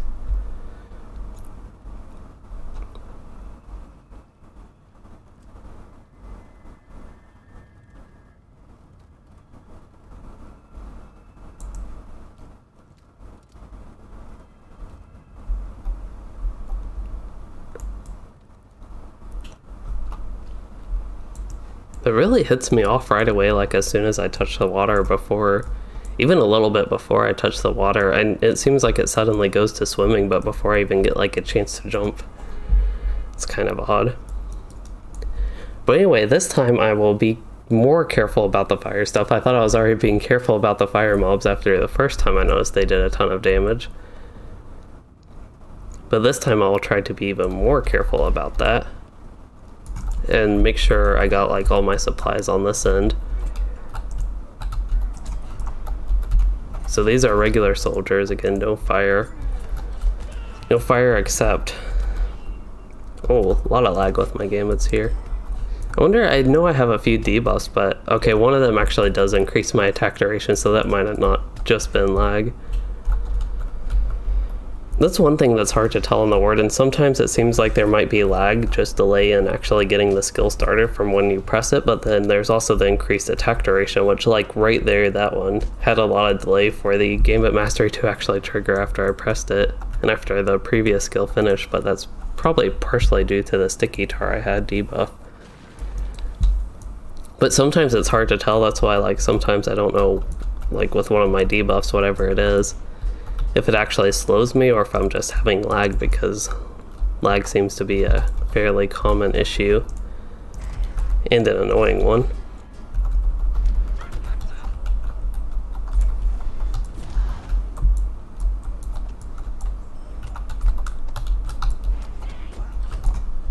Alright, I'll use a potion. I was going to say I'd really rather not used Never Surrender. I can go ahead and save that up. I could actually switch to like the tank spec if I actually want to survive more. Once again, having troubles with the landscape here. I'm like, I don't know if the landscape, just the levels with it are super weird, that it makes it almost awkward feeling trying to navigate, but just like running up here, it's a little bit skippy and choppy going through it.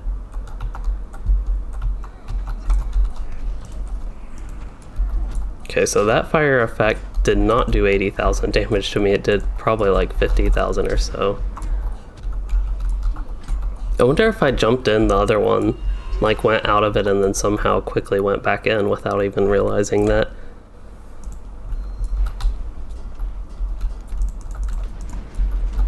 Because that one seemed to do the more normal damage that I was actually ready for, the one I was expecting.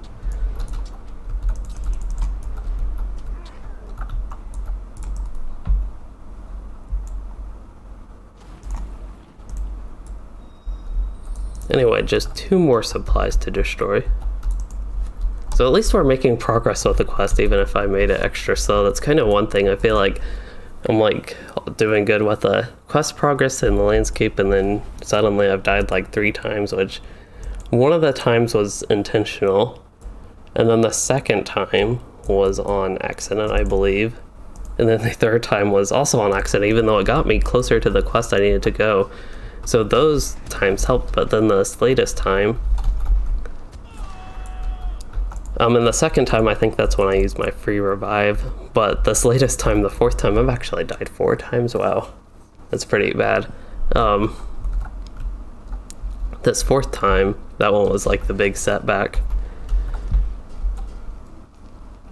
The first one was a setback, but I intentionally did it because I was stuck. I just never got to actually trying them out like somebody recommended.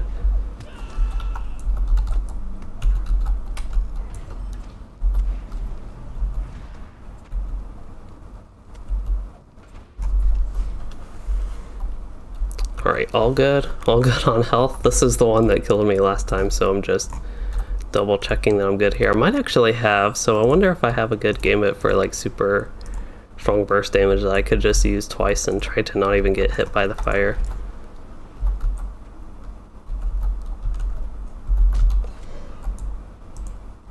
That worked out fine. Alright, got that quest done, and we are ready to talk to the guy outside of Sundergrot again. So I'll get all my worst data, scary as that might be, and try to navigate my way all the way back while... Oops, I accidentally removed the thing that prevents me from getting dismounted. So hopefully nothing attacks me for like 10 more seconds. But anyway, I feel good that I actually got that quest done without dying once again.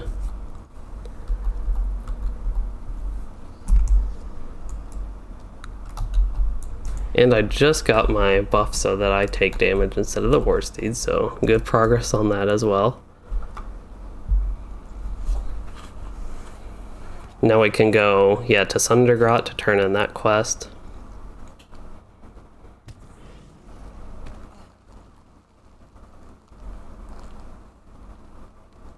And the other quest I have, the Untamed Wilds, that is by Limlok. Which is probably, just for the outlook, I guess for the stream, that'll probably be... Like, I don't know how much more there is with Sundergrot. I'm not sure there can be all that much more, but I'll look into the Untamed Wilds quest and see where that is. If that finishes Limlok, that would actually be pretty perfect we're getting about to the... It's not like I have a strict 2-hour time limit or anything, but that's about what I was planning on today's stream to be.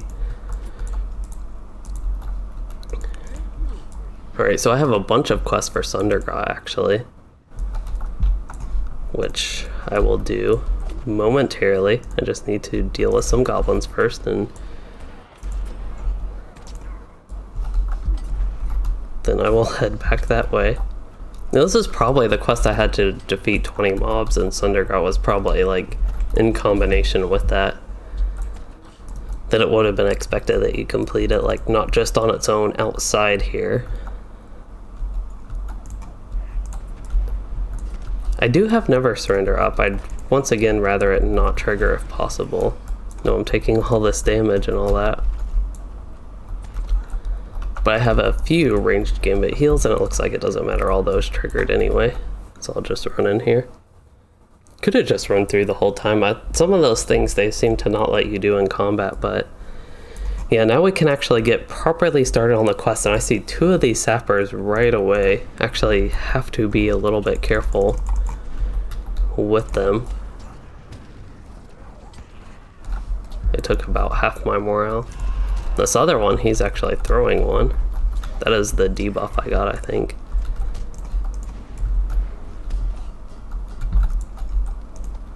This reminds me actually of some of the missions environments we'll see in Update 28 from what I played in the beta. So I actually played the Update 28 beta. I did a lot of missions, and I didn't... It's not really the type of thing I like doing in betas. I usually don't like playing things like that, but I just wanted to make videos on it, and of course I wanted to do them to actually make videos, like have relevant gameplay or whatever, and go through that stuff. So it's a little bit odd just because I usually don't do stuff like that much. I don't like questing in betas or anything like that. I like seeing some of the new stuff, maybe exploring the new region. Of course, as far as like YouTube goes, making informative videos on it. So that all just like led to me doing more missions, I suppose. But anyway, with those, a lot of the environment and the missions are actually places just like this.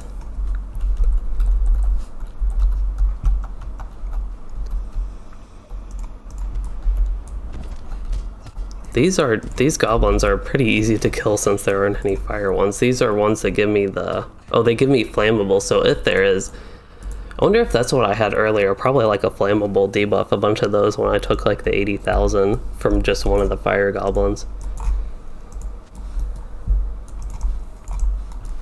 Getting a lot of quests in here, but it looks like Sundergrot is tiny so far, just from the 2 little areas I cleared out.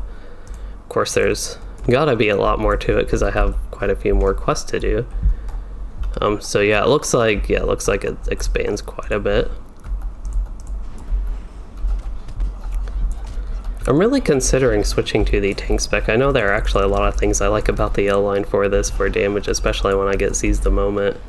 Even doing melee damage isn't too bad, but it might be safer if I do run into the flame goblins. Actually, something hit me with fire. But I'll try that just to be a little bit more safe and can more safely pull a lot more mobs. That would be more fun, I think.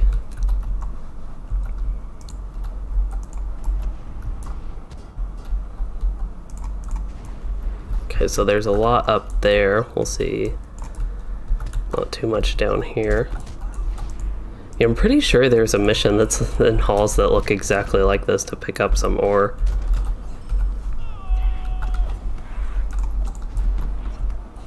It could even be Sundergrot for all I know. The missions take you all over the place, and there could be one in Sundergrot that has you like mine ore that looks really just like this. Basically, the single quest to mine ore seems like it's put into a mission, and that's one thing I think I've seen people complain about with the missions is, or even the update, there's a lot of like copy and paste stuff as they call it. So actually seeing something that's pretty similar to that. This is just my first time actually personally seeing something that's exactly like that.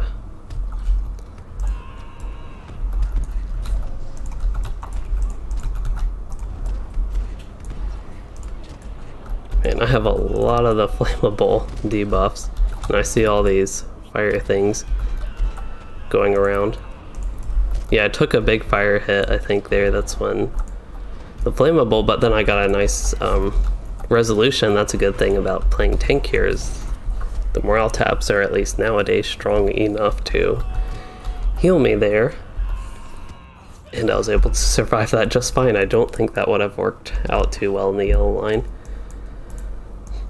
Then again, in the yellow line, or even the red line, if I was playing that, I could have killed the mobs before they actually had a chance to put all those flammable debuffs on me, and that's kind of one of the big things about playing like tank versus DPS. Sure, with tank you can survive better, but sometimes with DPS spec you can survive better by just killing mobs before they can do anything to you that you need to survive. But anyway, I am happy to be playing the tank spec right now, and I think there is another way up. I guess, actually don't know if it takes you to the same area. That one seems to go on for a while, and so does this one. So maybe I'll continue the path I'm on. I don't know if there's one correct path or one that gives you more of the stuff.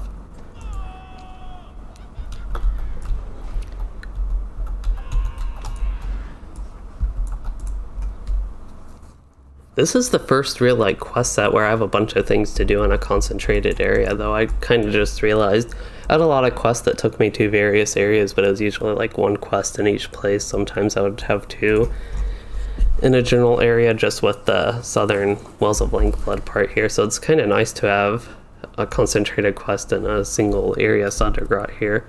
Concentrated set of quests.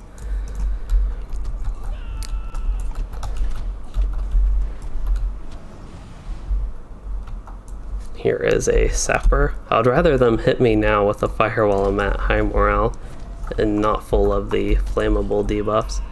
See, there's an item here I can pick up for a quest, so I'll stop here and kill everything.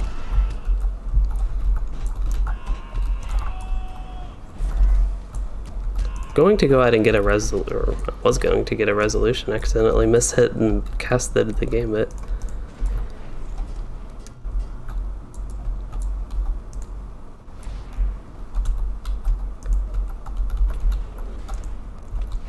I mean, now that I suppose I could just step in the fire, but that's what I was trying to avoid there.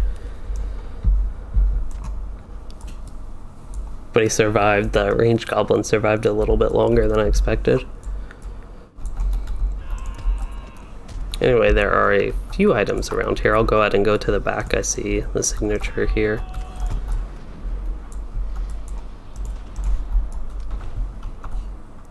I think I actually got my interrupt off and like actually interrupted him. Okay, that takes me to a whole new area. I know Fierce Resolve isn't the strongest. It does give me some healing just while I'm pulling everything, but I'm just trying to explore this area, make sure. Maybe like kill all the mobs and then go about the quest items. That's usually what I like to do when I'm questing, if there's like a camp of stuff. Ooh, taking a lot of damage here. I'm going to use a potion just to be safe, just because I want to be extra careful to not die. And I have plenty of potions. But yeah, usually when I'm questing and there's a camp and a lot of like quest items, but then a lot of mobs, I like to AoE pull them all at once and then get all the quest items at once. So that's why I passed up a bunch of these items while pulling mobs. And my inventory is full, but I have that good item here.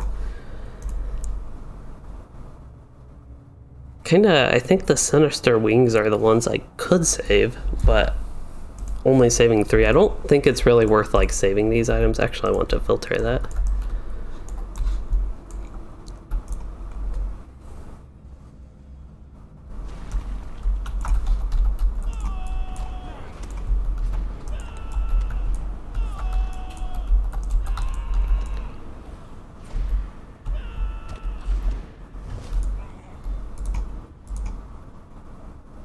Good. Sometimes, just like to be more efficient, also I like to, if I'm hitting a mob and playing a dot-based spec, I don't know where all these signatures came from. I thought I pulled everything. Maybe they just respawn like super quick compared to some of the other mobs. But I actually thought I pulled everything so I wouldn't have to fight stuff again in that whole thing I talked about, but yeah, I don't know. Maybe the signatures just respawn real quick. And I also probably need to reforge. I would just guess, yeah. So I'll do that while getting some quest items here. But as far as the actual quest progress goes, it looks like I'm getting close to halfway done. Actually will be halfway done with all 3 of these. Like exactly halfway done after that one. I feel like I've been in here a while too to only be about halfway done.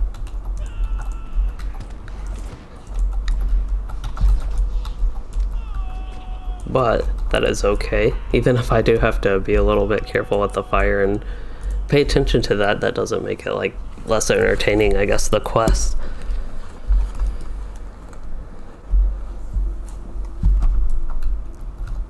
Two mobs up here. No quest items again. So this looks like a little bit of a, I don't know, less structured path. I can go a bunch of different ways here, so I'll just pick up the quest items I see along the way at first. This is kind of when I would not want to be in the blue line, when I'm actually only pulling a couple mobs at once. There's not much benefit of being in the slower damage spec.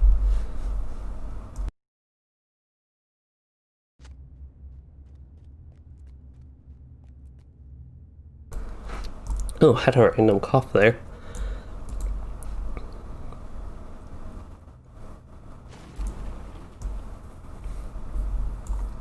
Actually, I was just talking about being halfway done, but now I've destroyed and gathered and just gotten a lot of progress in this little area pretty quickly without having to like spend too much time killing mobs or anything. Looks like there's a few things there as well, a couple areas. I'll probably go down this whole hallway and oh, there's actually a lot of stuff here, a lot of stuff to mine, but yeah, I'll do this big pull and then see where it leads. Hit stuff while I'm pulling, of course, to start the killing process, I suppose.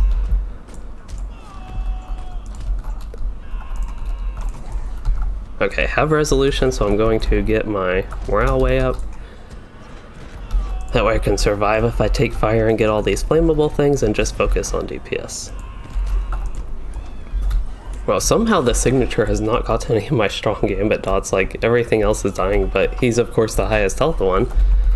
And this little one, he also avoided that stuff, but yeah, it's kind of odd how that ended up.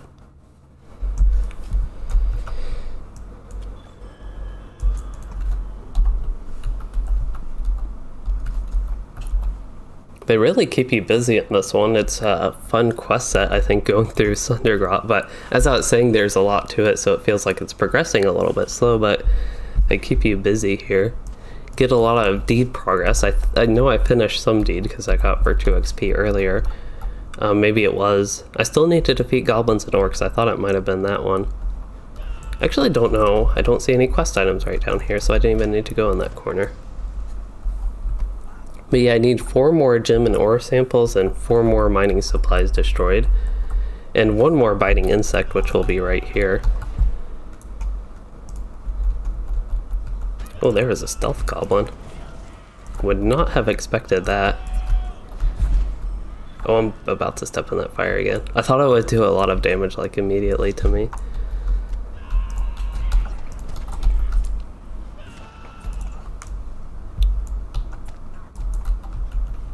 Oops. I wanted to use one of the quick fist gambits just to do some damage to get him killed, but then I ended up using some, like, I don't even know what that skill's called. Offensive strike, maybe? The single target morale tap. But anyway, as far as this quest goes, I don't think I'm quite back at the entrance, but I honestly don't remember where the entrance is. It's a little bit hard to tell with the map. This could be the entrance, but again, I don't think it is. It almost looks like if there were, okay. I'm in Sundergrot, but Sundergrot became outside here. It was unexpected. Like, I saw the waterfall, but I thought I was still all inside. I didn't realize there was actually an outside there. So I'm going to go ahead and pull all these mobs and get that taken care of. Then I'll go back and explore that a little bit. And it does look like this hallway continues for the rest of my quest items. And then I'll have to find my way out somehow. Hopefully I don't find the need to kill myself. That's one of those things. Sometimes when you need to teleport easily. Actually, dying's the most efficient way. I always hate doing that. But I don't think with this one the res circle's like way away from the quest turn, and so it'll probably be easier to try to find my way back. And somehow I missed a goblin with this, and I need to go back here anyway. One for screenshots just to see this area a little bit more, but also for this quest item, the mining vein. So yeah, this is just wide open here. It looks like there's another bridge there. I don't know if that's accessible inside this instance. It goes way down there. That's actually way blurred. I think it's intentionally blurred. It's like really far away. But yeah, that's out in the zone, and you can even see some goblins down there. I think that's an actual part of Sundergrot, also way down there. So this is a pretty massive structure. I know I only needed to pick up like 36 things total, which is a lot. But they're spread out enough, and there's 12 different things of 3 different items. So it really encourages you, I suppose, to go through basically all of Sundergrot. And it's nice you can go through, oh, you can actually go up here. So you can go up, or even, actually don't know what's down this way. But yeah, I don't know if there's like one linear way through this. It seems like I just randomly chose a path and that's the way I went. There was a point where it split in two and I chose the right path. I don't know if I want the left path, if I would have been going, like if I'm going in a, it almost feels like a counterclockwise circle going around this way.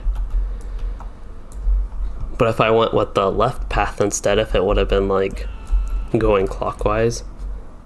You know, I don't even know if I've come back where that left path option was, or if that will be later.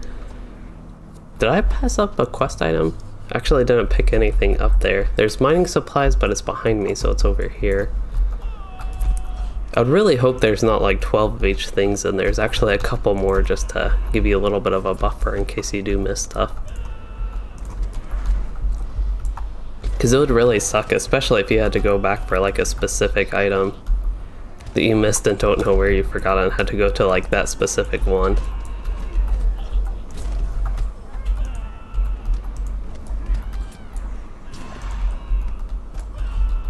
I wonder if I have that sticky tar debuff, because yeah, I noticed my attacks were going slow, but I didn't immediately assume lag this time at least. I think he will die, but I was going to try to get restoration just to get my health up, but it was not needed after all. Okay, so one more mining supply. I still need 3 more gems and ore. We'll make that 2 more right after this.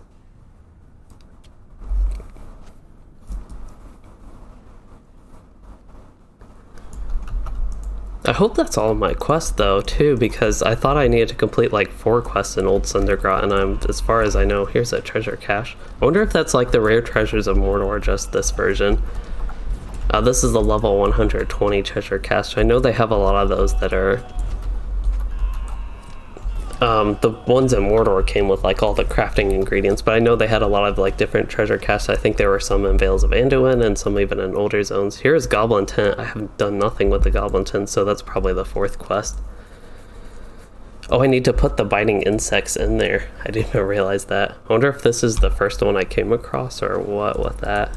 But it almost seems like it would be a little bit linear, because you go through this and then you come up on a place where you can put the biting insects in the goblin tents after you complete the biting insects quest.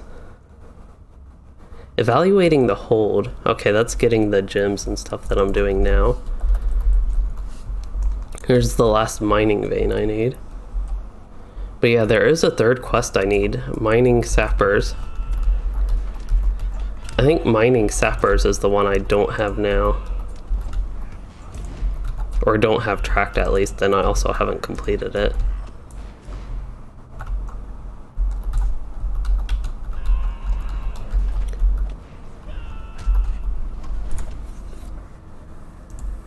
Oh, I thought he was gonna die from those. I know the spear, not javelin, 3-1 light dots, single target light dots. I know they don't do too much upfront damage, but I thought that would have been enough to kill him.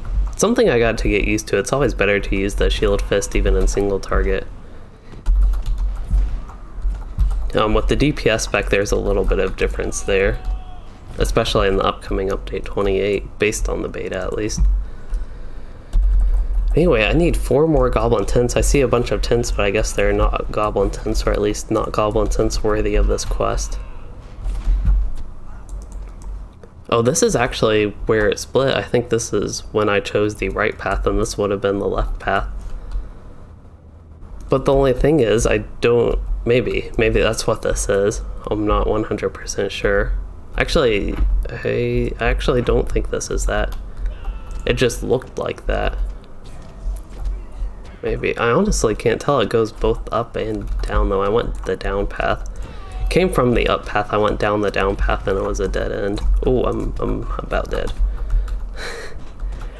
That was after all this time. I really didn't want to die. I think I just took a couple heavy fire hits. So this is actually the down bridge, and I'm getting another quest available. Okay. Wow, this really is, it's just much more massive than I thought. I already thought it was going to be big after like a little bit into it, but it really got massive here. Yeah, the fish shield gambit line is what I meant. That one's good to use single target. The 3-2 line. It does a lot of upfront damage, basically, if I'm like trying to finish off a mob.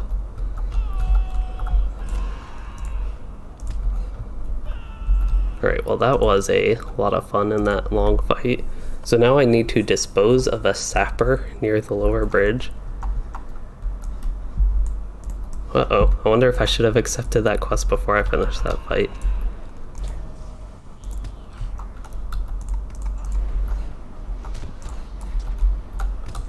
I see a couple more goblin tents, or at least one more.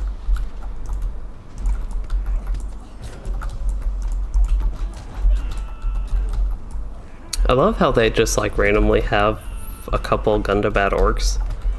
It's like pretty much all goblins, and then occasionally there will be a Gundabad orc in this kind of total area, not just Sundergrot specifically.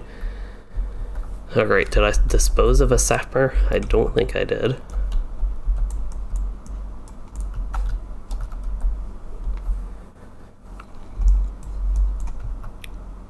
There's another sapper. Let's see if he says anything. No, just defeat goblins and orc steed. This is the lower bridge. I'm just not sure what I need to do to dispose of the sapper specifically. If I need them to get like their effect off. I don't know if there's quests that advanced in LOTRO, but yeah, it could have also been something that like I just needed to accept the quest before I started killing all those mobs. Oh, actually, here's a sapper. I thought it meant like one of the Sundergrot sappers, but there's an actual sapper item down there, it looks like.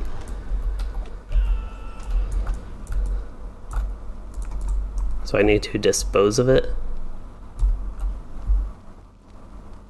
Oh, dispose of it here. Alright. Yeah, so thank you, Aircal, for the tip with the quest. Unfortunately, with the delay on the stream, usually if I'm even slow to figure it out just because of the delay on the stream, sometimes people will have recommendations like that, which I do appreciate, but then it'll just be like delayed until after I get it.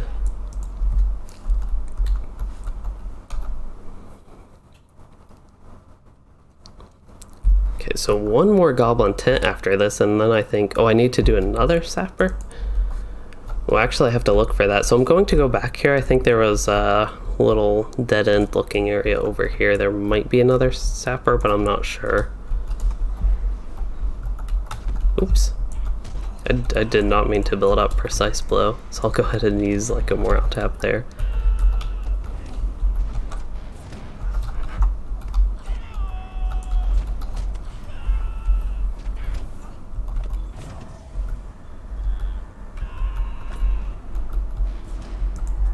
Alright, I do not see another sapper here at least. Could be on the other end, I suppose, but I'll keep going down here and just see if I run into one. I'm actually not targeting anything. This is the actual left path that I was talking about, so I need more goblin tents. Need like one more goblin tent. So maybe the sapper is on the other end. I will check real quick.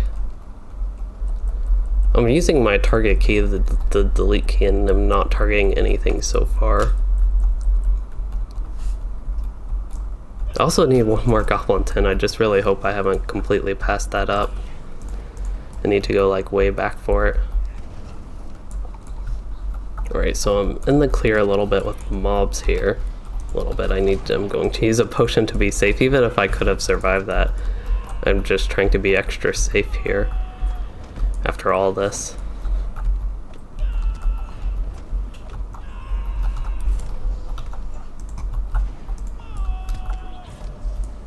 Oops. I keep using the same game. It's on accident, but there we go.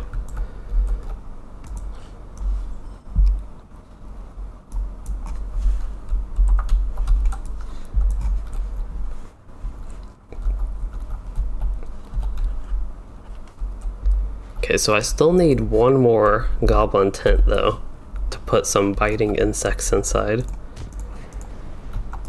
So I'll double check as I run through here that I did get all of the goblin tents. I don't know why I'm using my morale taps there. I really should be using my strong ones. I know I plan to run through it, but I'm just like gone back to the old warden style. Still not targeting any tents. Nope, still none. And I don't know if there are any. I mean, there could be some down here. This is just back towards the entrance area before I realized, or at least before I realized how large Sundergrot was. Okay, I'm going to put Never Surrender on to be safe as I continue to go down here, but I might have missed one on accident. It took me a while to actually notice there was even one. I even thought it was a new quest, but here's a goblin cot I have targeted. Okay. This is very dangerous, but that's what we do. It's more fun to be dangerous and reckless than all safe.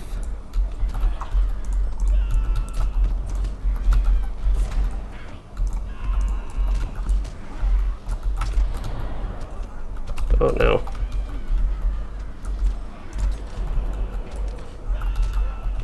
I need to get some actual damage on these goblins though. I think the ones that actually like took my dots, they already died. I still have Never Surrender up, which is safe. I don't know why these went into the confusion anti-exploit trigger thing mode. But all looks safe from my end, and there we go. I think there is a goblin tent nearby, actually, I forgot. Yeah, that's that one glowing right there. And I don't even remember exactly where the exit was. I thought that was a little bit closer to the exit when the path split in two, into the left and right, and I chose the right, and it was a huge adventure on the right, but eventually it did loop back to the left, but I don't remember. Honestly, don't remember where the entrance or exit is. Okay, so I'm just going to go based off the map real quick. When I came up here, I think there was a little bit before I came up here, so I'm thinking the entrance is over there, but yeah, this is when I took the split path, so we'll go back from this. And yeah, it was a dead end. This is the mission looking area. It looks just like one of the missions and coming up in update 28. But before that, it had to have been, just based on the map, possible areas, it had to have been over here somewhere. Here is the exit. I just needed to turn around this way. I think I can just exit while in combat. We can go a little bit of the faster route and do that. But wow, that was a... Uh-oh, I need to find the upper bridge. Oh no. I already went to the upper bridge. I just saw that. Oh man. Okay. Evaluating, that one's ready to turn in. I just have to go back to the upper bridge, but that's pretty quick if I just go to the left and pull everything I see along the way and let them either run off or die maybe eventually by my dots. I'm actually not running into any mobs here. Must have already cleared them out enough. But yeah, I'll just like keep running until I get to this quest, because I don't know, some of the quests seem like they want you to go on the right first, and some of them seem like they want you to go on the left first. So the mining samples here, if I went on the left first, it would have been the lower bridge to the upper bridge, which would have made sense, but since I went the right first, I went upper bridge to the lower bridge, and the quest is to go from lower bridge to upper bridge, it seems like. But then the other one, like the bugs and the tents, You know, maybe I could have gone on the left and there would have been more goblin tents of the goblin cots.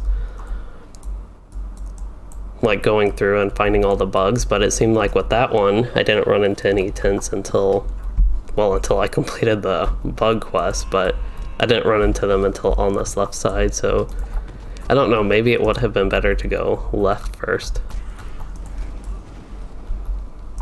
Okay, remove that debuff. Well, I actually did kill something doing whatever it is I'm doing. I'm mainly using my morale taps again to stay alive with the health, not really caring about killing things along the way. I don't think I already got to the upper bridge again.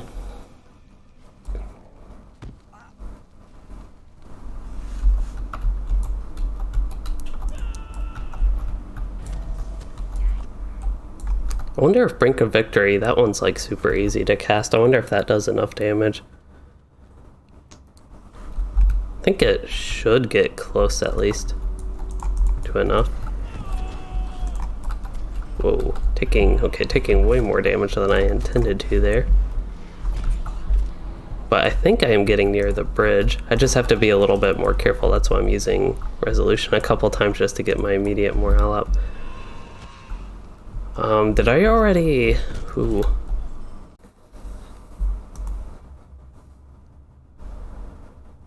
Alright, so I think I am back, but I'm still dropping a lot of frames.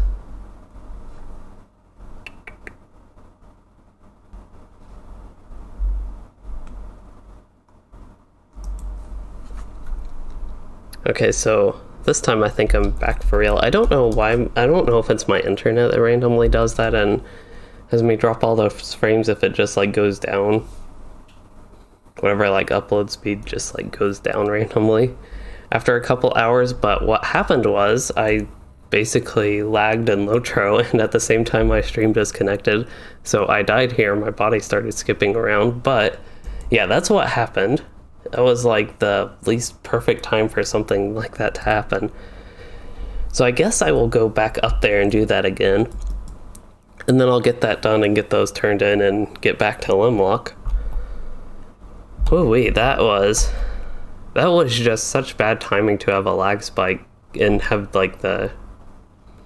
I don't know if it's my whole internet disconnecting again. I had the lag in LOTRO, so it wasn't like just my stream disconnecting. And I seem to have had that a little bit more commonly in the past couple weeks, where after a couple hours it'll just be something that happens. It's really an unfortunate thing, but yeah, I need to go all the way back up there, and you know, it's frustrating, I suppose, that I died because of it. When I was doing so good in Sundergrot as a whole, to not die with all the chaos there and all the fire mobs that just do a ton of damage. I've been careful the whole time and then had that big lag spike. And that's when I had a bunch of enemies running. I don't know how much of this actually got through in the stream, but I had a bunch of mobs chasing me. I was just like getting ready to fight them and get to that bridge, actually, the upper bridge that I need for the Sundergrot Mining Sappers quest. But that's when I decided to lag out there. At least with the worst deed, and with somebody giving me the tip that I can go to the medium and get the sacrifice trait that I won't get knocked off, so I can get there pretty quickly again.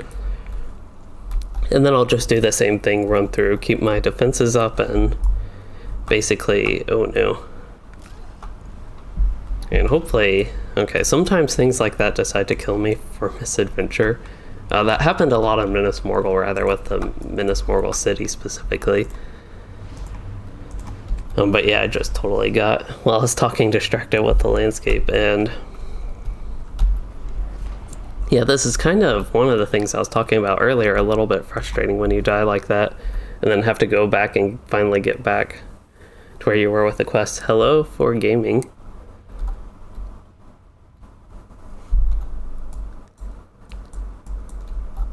Alright, back on the worst deed. I have a bunch of these loot boxes. I think they usually sell for like, I don't know, they seem to sell so inconsistently for like 2 gold up to like 10 gold, the level 130 loot boxes, so I don't know what those, even at 2 gold though, they're I don't know too much worth the time to post.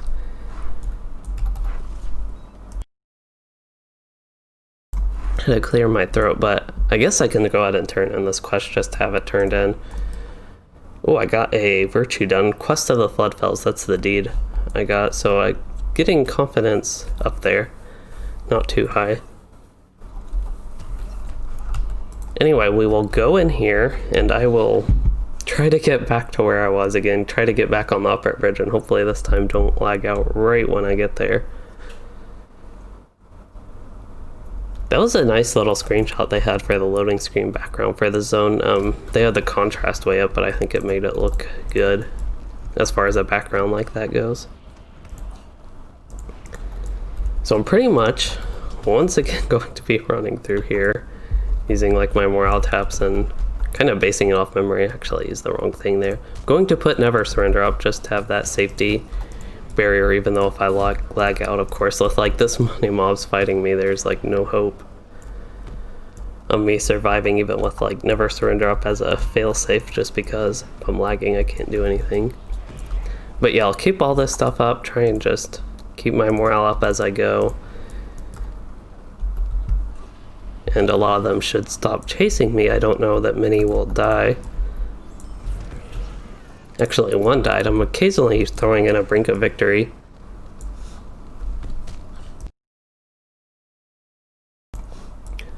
So kill tank, you asked how's my action bar placed different. I don't know which action bar you're talking about, and actually distracted from the gameplay. I need to get my heal up. I think actually never surrender trigger, that's unfortunate. But if you press control backslash, that will allow you to change your UI. It must have taken a wrong turn somewhere here, I think. Is this not the way I need to go? Oh, here it is. I was like, I thought I continued the path up and then it winded around once again. Oh, here's the path up, okay. I don't know if I missed this, but somehow I got off track.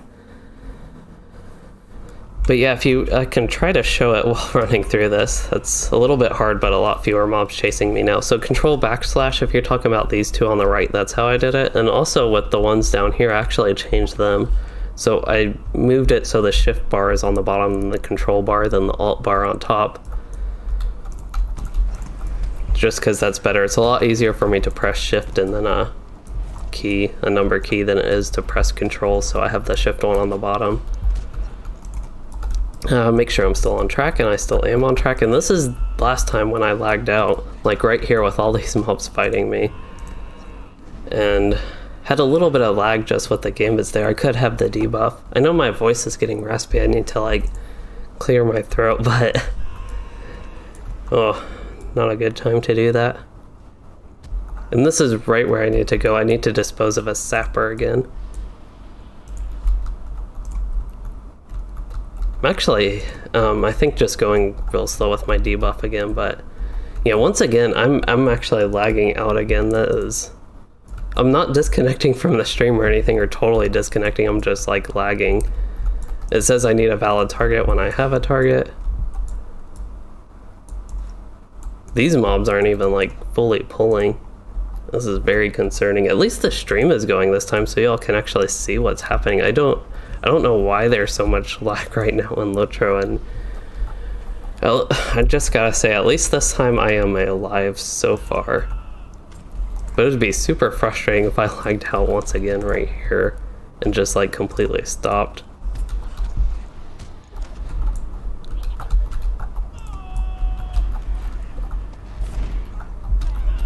So for gaming, I do know how to use plugins. You have a specific plugin folder that you can do in your LOTRO documents folder, like that all your screenshots is in. But there is a LOTRO interface should have a tutorial. That's where pretty much all the plugins are. And that should have a tutorial how to do that. And Alexandru, you asked if I play on Steam, and I do not play on Steam. I actually don't recommend playing on Steam. You can download it through Steam, but if you launch LOTRO like the regular way without Steam, you'll run into a lot fewer issues. A lot of people have issues with the Steam version. It's more of a standalone thing.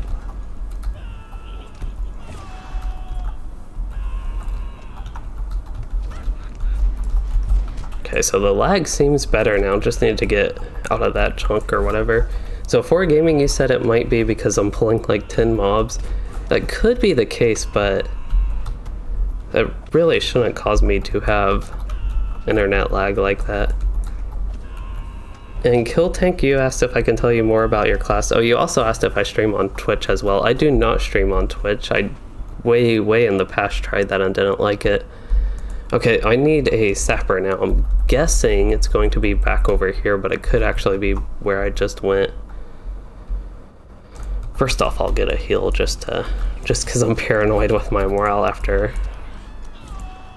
all that's happened around just the Sundergrot area. Okay, any sapper? There is a sapper.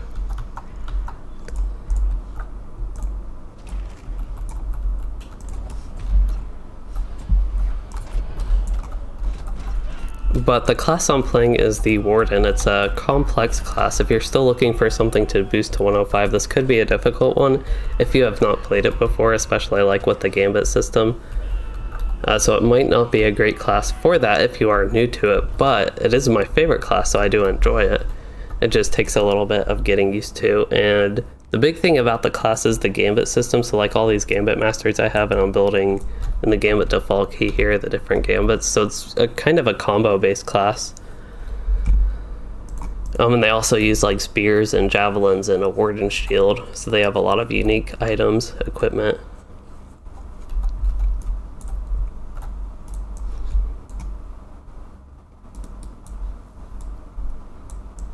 And I am running like very fast. So I have plus 50% run speed, and then Force March itself gives me... I wonder if I jumped here, that would probably kill me by misadventure. I wonder, it'd almost be faster to try that. I was just curious if that'd like teleport me out. It'd probably take me to the res circle though. But yeah, I'm going to just like run out really fast now.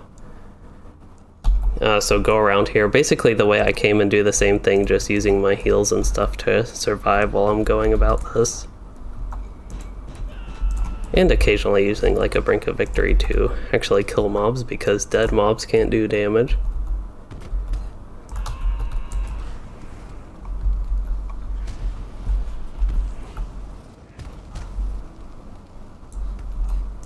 Live mobs can, especially the sappers.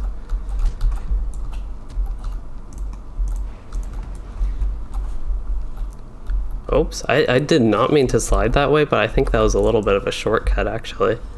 So I don't mind that. The only thing is it breaks my legs. And it seems like a 30-second duration, so this might not be great for me surviving things. Especially since I'm planning on just like running through and surviving that way. There's a bridge over here that I need to get to.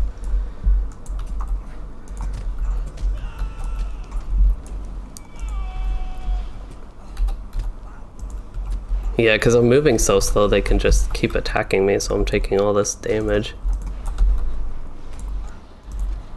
But as long as I can make it out okay, that's all I'm worried about right now. I actually could sit here, mainly because I'm like half lost. I have to open the map, but there's so much going on that I don't want to do that right now.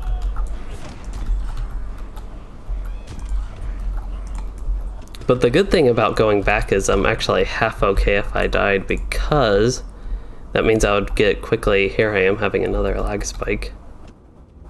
Hopefully, once again, I'm just paranoid with the stream. A lot of things with that, with it disconnecting. Oh, I did not want to use Fierce Resolve. At least I got a skill off. You know, gotta look on the bright side sometimes. Actually getting a skill off, even if it's not the one you wanted, sometimes that is a good thing. And Kill Tank, yes, the Warden is good. They are one of the top DPS classes. I don't think they're the top DPS anymore in this particular meta, but they're at least one of the top. A lot of people like them. They have one spec that's good for... I'm usually taking the Yellow Line Warden, I think, in raids right now. But stuff like that often changes, but in general the class is good. The only thing with it is it's tanking.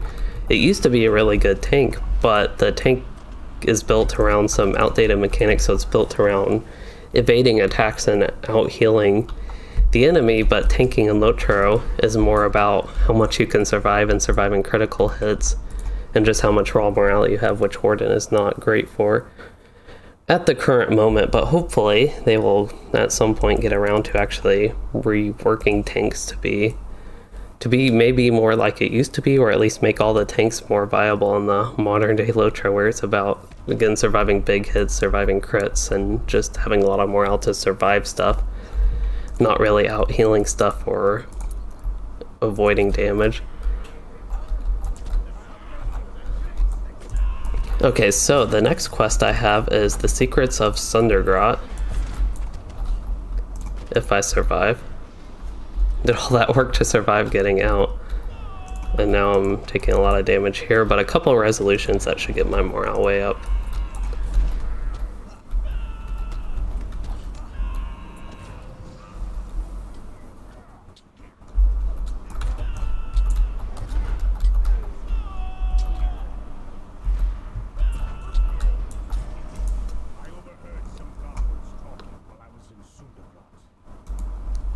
Okay, so this is a travel quest.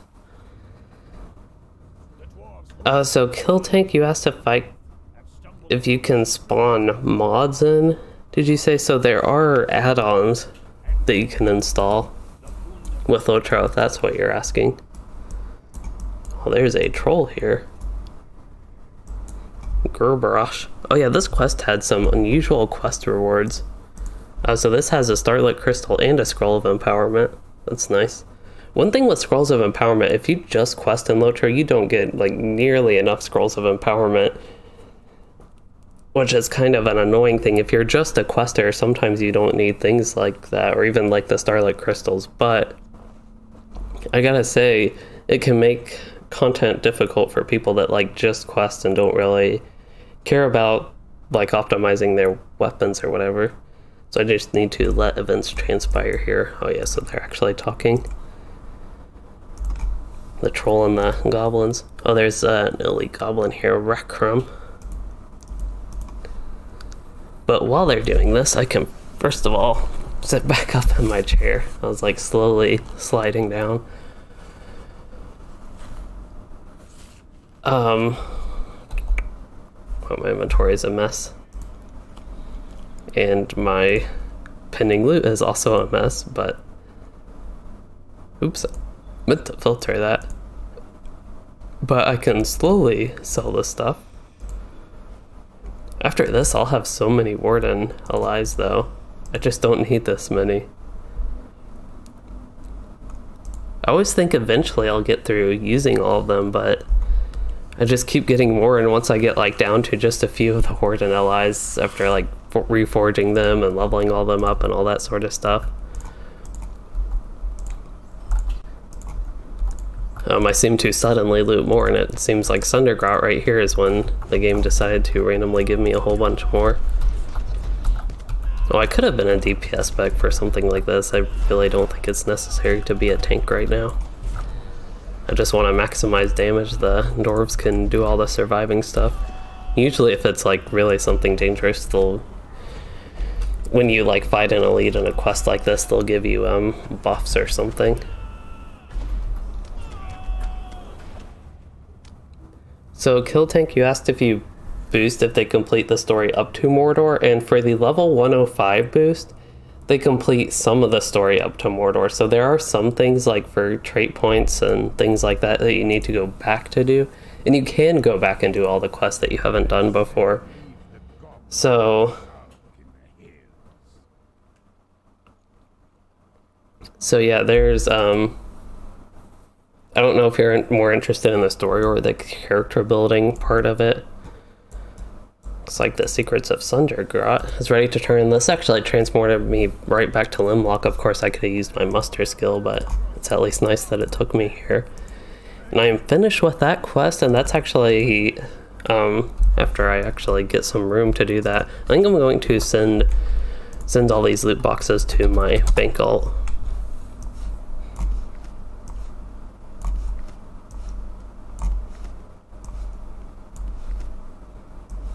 I think I already put that one. So James, you said you get your Scrolls of Empowerment from the Minas Tirith dailies, and yeah, I think that's what a lot of people do. And then You said it's not too tough to do the 3 the Smith token for the empowerment scrolls. Yeah, so there are ways to get empowerment scrolls, but if you go completely solo without like doing any dailies, just questing straight from 1 to 130 or whatever, you end up missing a lot, unfortunately. Like, at least some quests do give them, and you do have the option to do dailies, and if you're really interested in it, of course, there's all sorts of different in-game content where you can get those.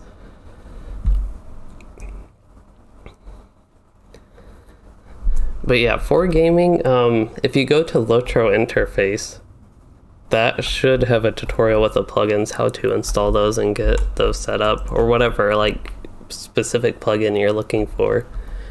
That should have all that information, I think. I have my milestone here. I think I have pretty much everything ready to wrap up. But anyway, I can look at the quartermaster, just see if I got to enough rep for anything else, and it does not look like it. But yeah, good luck, Kill Tank. I hope I helped a little bit with maybe choosing a class to boost up to level 105. So the Beorning is good for a tank and healer. They're good at both of those, not quite the best at tanking. At least they have some good options they bring with healing. And then the Captain is another class that is the best tank right now. And they also have a heal spec, but their healing is not really great. It's more of a support in a specific scenario if you need that. But anyway, as far as the stream goes, I had a lot of fun doing some of the Limlok questing. Didn't quite get finished with that because Sundergrot took a long time. Had a lot of delays with that, unfortunately. But yeah, so far the zone is pretty fun. I will say some of the stuff I don't know, it's a little bit different. I don't have quite a full opinion if I enjoy it more than specifically like Minas Morgul or comparing it to Vales of Anduin. But so far it is pretty fun. And there have been a lot of interesting areas to explore, including like Sundergrot. That was a neat area, even with the issue of the whole lagging death at the top of the bridge and having to run back and go through all that again. But anyway, having said that, again, it was enjoyable.